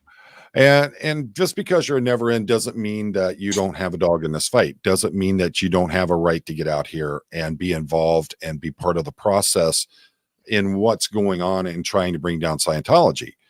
The fact is that if we only allowed people who had been in Scientology to do this stuff, you wouldn't have very many channels out there. And a lot of people who are never ins, who are the ones supporting and keeping this community alive, a lot of people are going to walk the other way because they're going to get tired of hearing how, because they were never in, they don't have a voice. That's one of the Yeah. great things about the SPTV community is you have a voice, even if you weren't in Scientology. We all have trauma. We all have things that have happened in our lives. So we can all understand on different levels. You have Marilyn Honig, who was in a different cult organization, but she knows what it's like. So, you know, that's the thing. I think, you know, and part of my trauma, I was held captive. I was sexualized at a young age. I'm sorry I've to hear suffered a that. lot of That's okay. Yeah, it was a long time ago. I've been having lots of therapy. You know, and the sort of, I wouldn't say brainwashing, but you know, the mental abuse, the psychological abuse, mind games. Have you thought about the DSR treatment that Jamie Mustard is one of the people that's up there? Go ahead. Is that the one the same as Miriam? Miriam. Yeah, with the injection thing. Yeah. I don't know if I need that. I've got CPTSD, but I haven't been having the nightmares. I think I've kind of worked out my triggers, and I'm just avoiding the triggers or knowing how to deal with them and stuff like that. So I think I did used to have breakdowns and stuff like that, but I've been good for a while now. So I'll just keep an eye on it, and if I do need it in the future, I have looked into it. It does sound amazing. But it PTSD definitely damages your brain, you know. The function of your brain. I mean, even if you look at a scan of an ordinary brain and a PTSD brain, so it'd be nice to have my bits of brain back. That would be great. If it does that, I'm up for it. I don't know if I want my full brain back. Welcome, Dustin. And I used to be able to function a lot better. Yeah. Well, I know, like, my memory, whew, boy, as I get older, it's fading more and more. But you know, talking with Jamie Mustard, and then Jamie and I had several long conversations before and after we did the live stream. And one of the things that was amazing was Jamie started talking about the different symptoms and how it's almost like the autism spectrum, that it can be so many different things that fall into the category of the PTSI.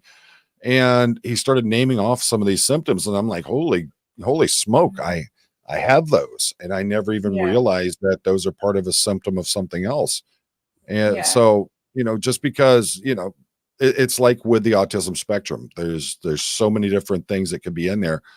And if someone has experienced traumas in their life, it's going to have an effect on you. Well, actually, there's a lot of studies out recently that quite a few people with ADHD as adults are being diagnosed, and a lot of the time that's found that they're thinking that it's maybe misdiagnosis, and it's actually trauma, because trauma can present as ADHD.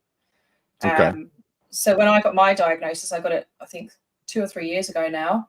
I went down the medication route. It didn't really work for me. It gave me more anxiety. Maybe it was the wrong medication or whatever, but I just didn't like the way it made me feel. And so I thought, well, maybe it isn't ADHD, maybe it's trauma. So I went down the trauma route and therapy and stuff like that. And I think my brain's just damaged from trauma, and I just have to kind of accept that that's my brain now, and just work with what I've got.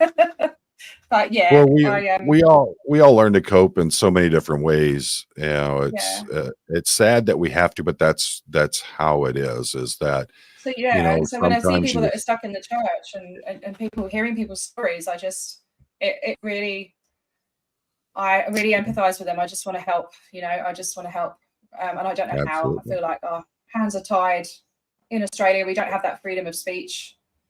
I'd love to come out there and get involved one day.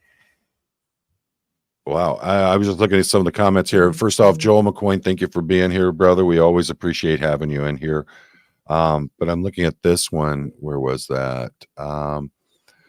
Let's see, Andrew B. I always say, if not for the never ends, who is left to care for those who escape? Where do Yeah, they and that's escape it, you to? know. We care. Yeah, There's so many people out here that care and genuinely want to, you know, we have our arms open for you, ready to help and to absolutely. support and care for you any way we Yeah. can. You know. And Matthew the King, I did a survey. It turns out 90%, 92% of the people watching the content are never ends. 1% are OSA, 3% are curious public Scientologists, 2% are Sea Org, and the rest are unidentified trolls. Yeah, that's we see enough of those. Thank goodness we have great Sounds pretty mods cool. like We put up Gary. Kerry's comment. She's got some info Yeah, there about the Sydney org. Chatswood is the advanced org. It Yeah. was, what is Ciro? So that's the organization that they put the church under to be able to operate in Australia, I think, something like that.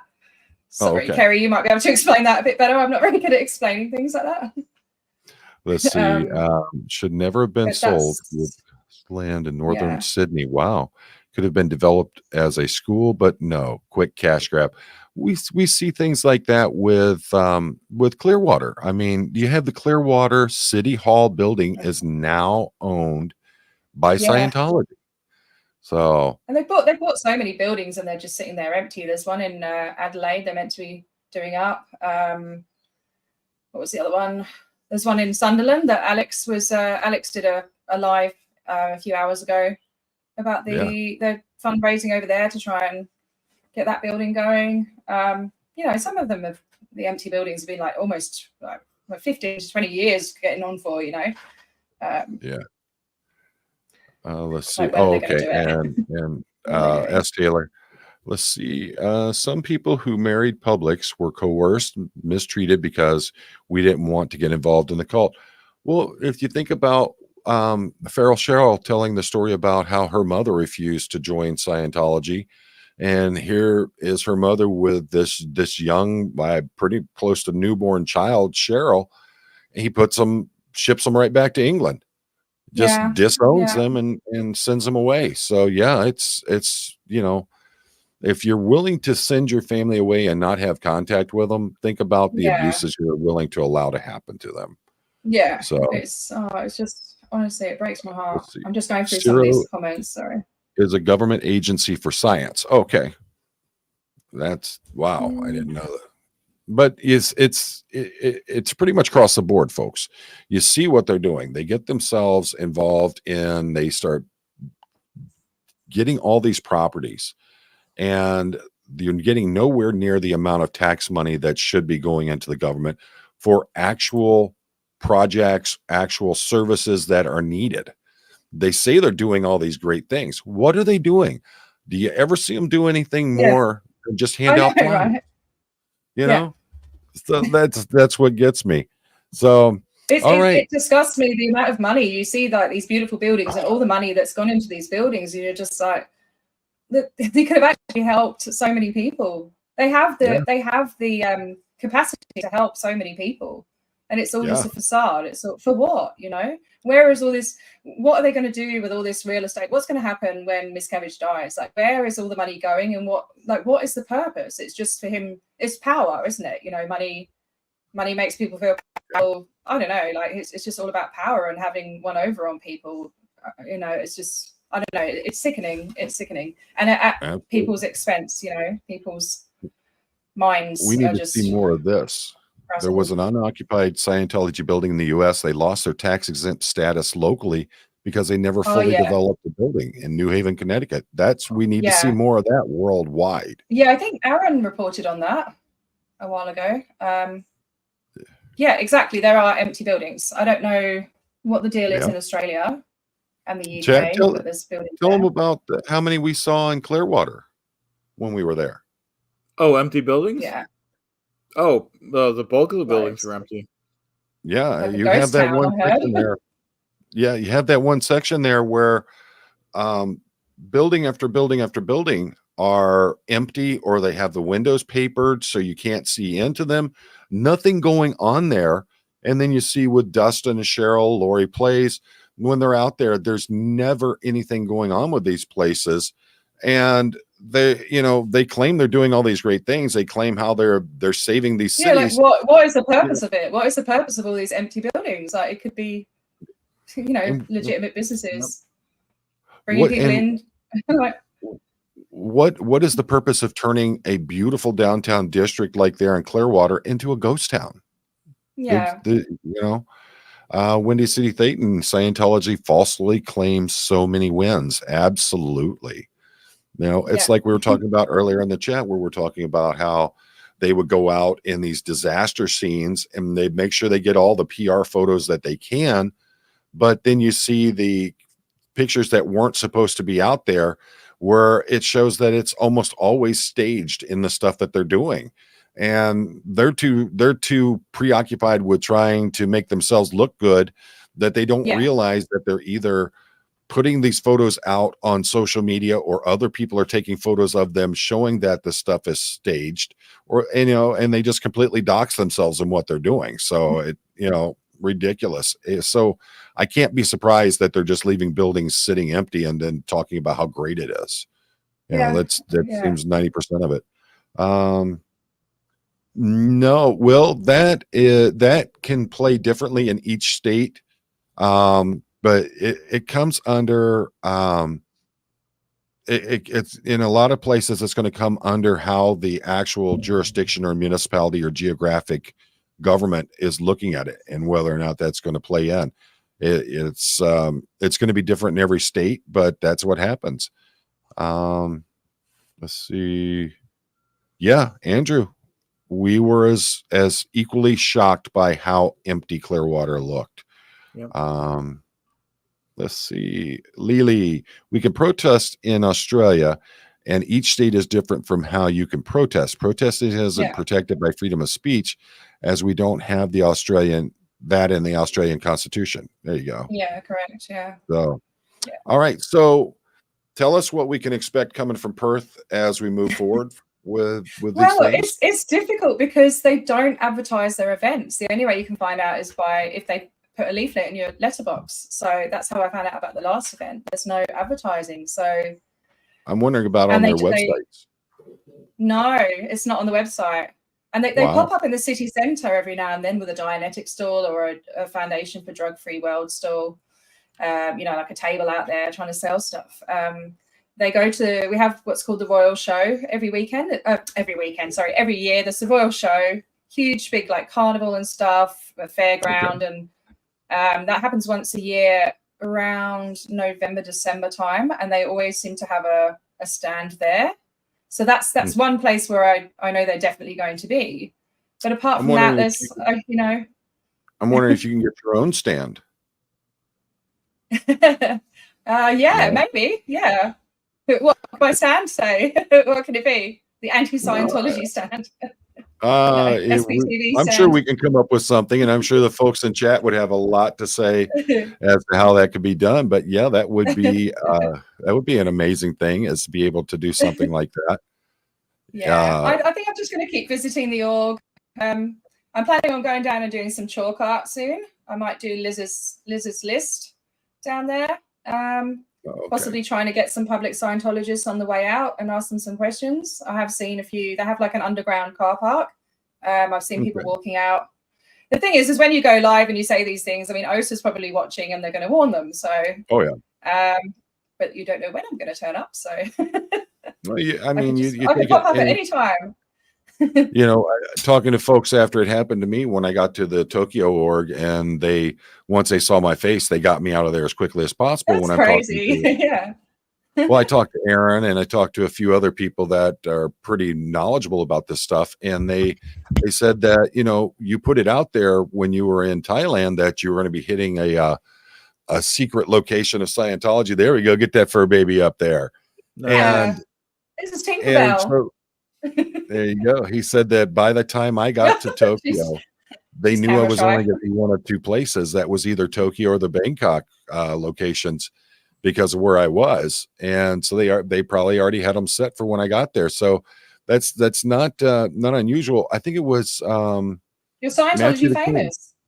Said, oh, Pineapple famous. Pizza said you can do an SP stand. Yeah, Yeah. yeah. Big I'm Sure, you up can for that. find I a just way. you have to be approved by the council, so see what they Well, think I about mean, that. that's the thing is you put it out there as your public information, and you're not doing it for profit. You're just there to help people and understand, maybe the cult awareness stand, those kinds of things.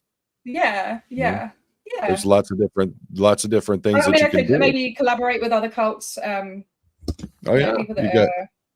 are. How is it now? How is the Jehovah's Witnesses? Do you have a big population of that there, or do you know anything about them? Yeah, yeah. I do. I used to do some work for a lady whose husband lost his son through the Jehovah's Witnesses. Actually, he was separated. This is years ago. She told me they were separated. Oh, he was what's it called? Discommunicated. What do you call it? With the JWs? Disconnected from the church. So Okay, yeah, his son was really, really young, a baby. And he never knew about his dad. He was probably told a load of lies or whatever. And when he was around 30, he left the church himself and he got to know his dad. And I don't know, he was so traumatized by it and so hurt that he'd missed out on 30 years of his life with his dad that he actually unalived himself. Wow. Yeah. Yeah. So it happens. There's a lot of JWs here. They knock on my door from time to time. And Okay. I give them a piece of my mind, I remind them of I say his name. I say, oh yeah, do you know so-and-so? And as soon as I say that name, they know who I'm talking about. And they're like, okay. And they run away, I but they think still come back that's a few months later, yeah, it's because still, they just don't stop. They are yeah, just like with Scientology, they're going to follow the doctrine that they are presented, and they are going to yeah, follow it, excommunicate it, says yeah, Paul T. excellent.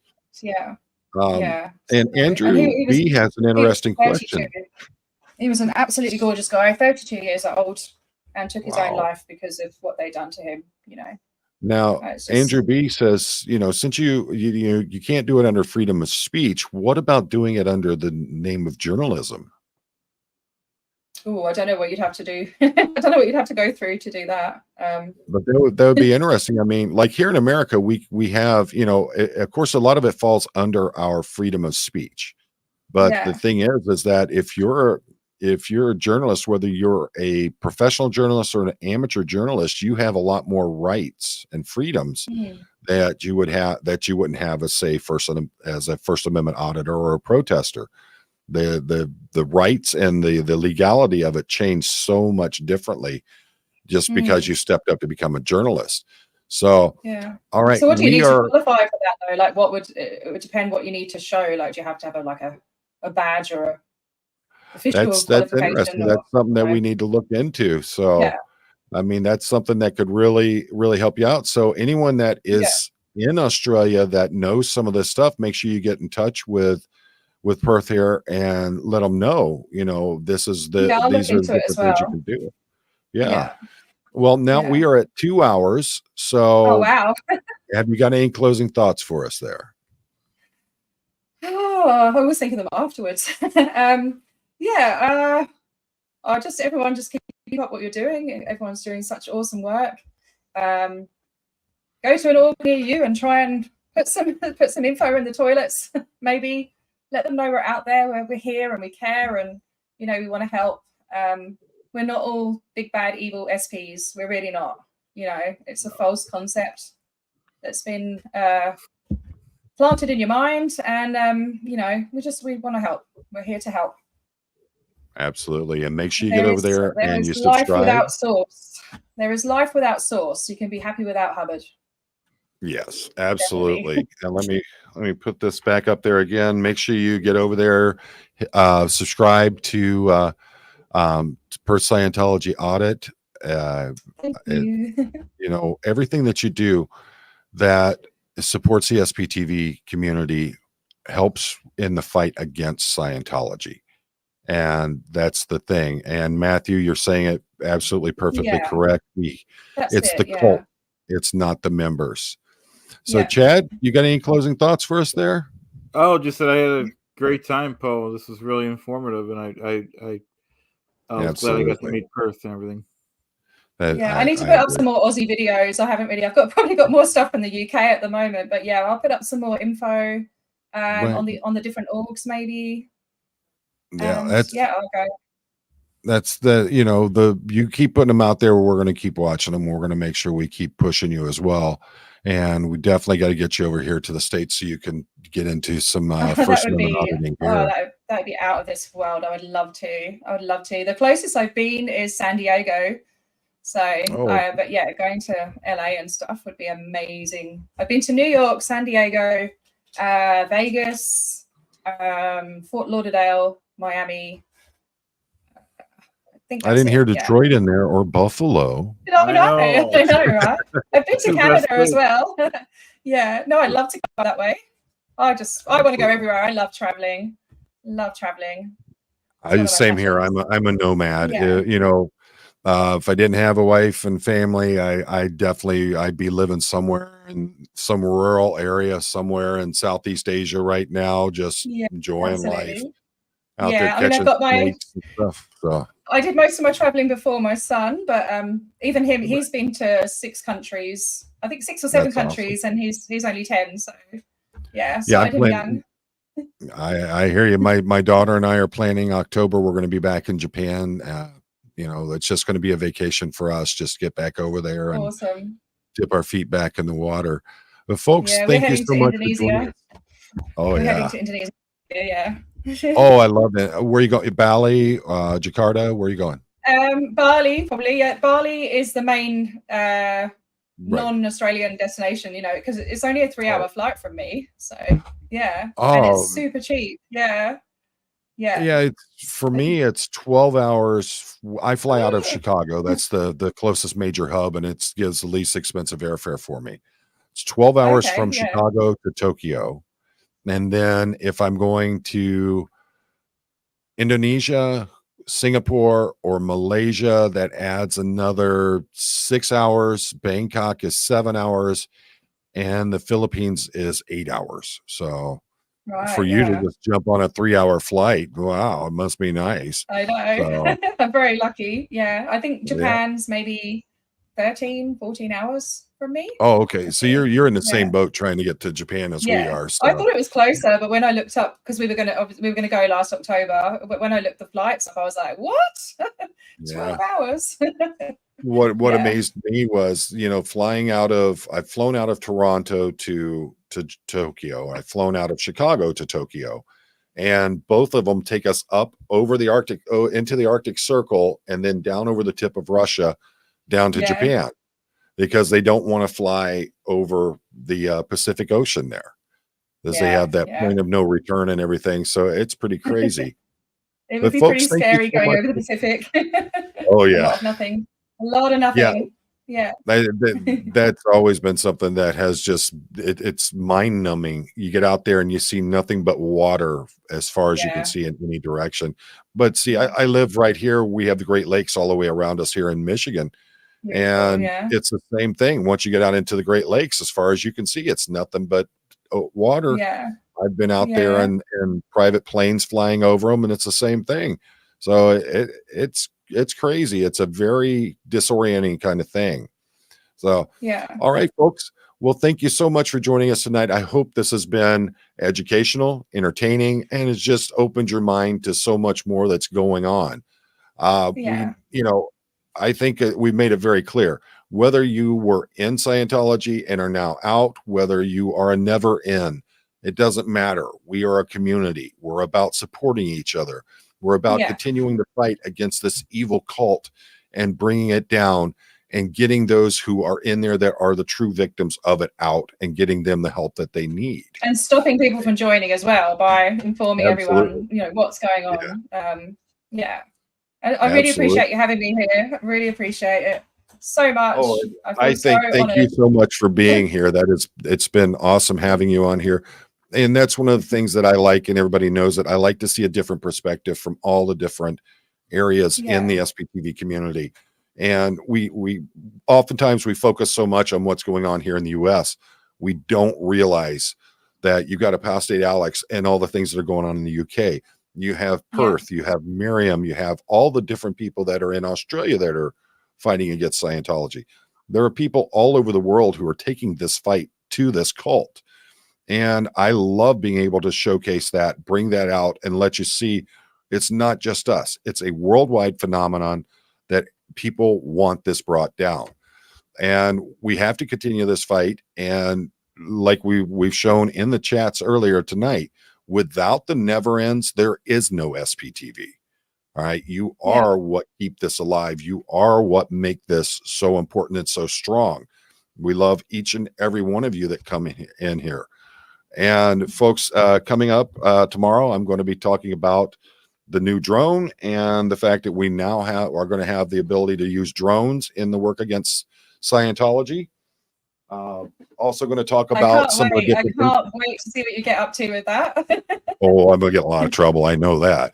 But oh, good for you. we have a lot of other plans going on. You know, we're looking at Chad's looking at us doing a meetup where we can go somewhere in between the both of us. We're what, about 6 hours apart, Chad?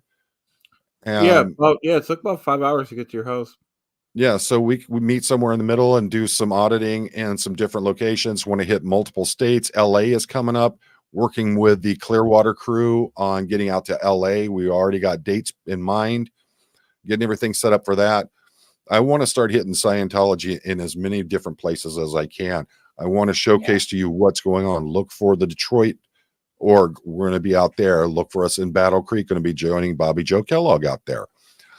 Oh, the big thing is having each and every one of you join us, watching the content, commenting on it, and being part of this. This is what keeps us going, folks. Yeah. And as I've always said, life is short. You get one shot. Make it count.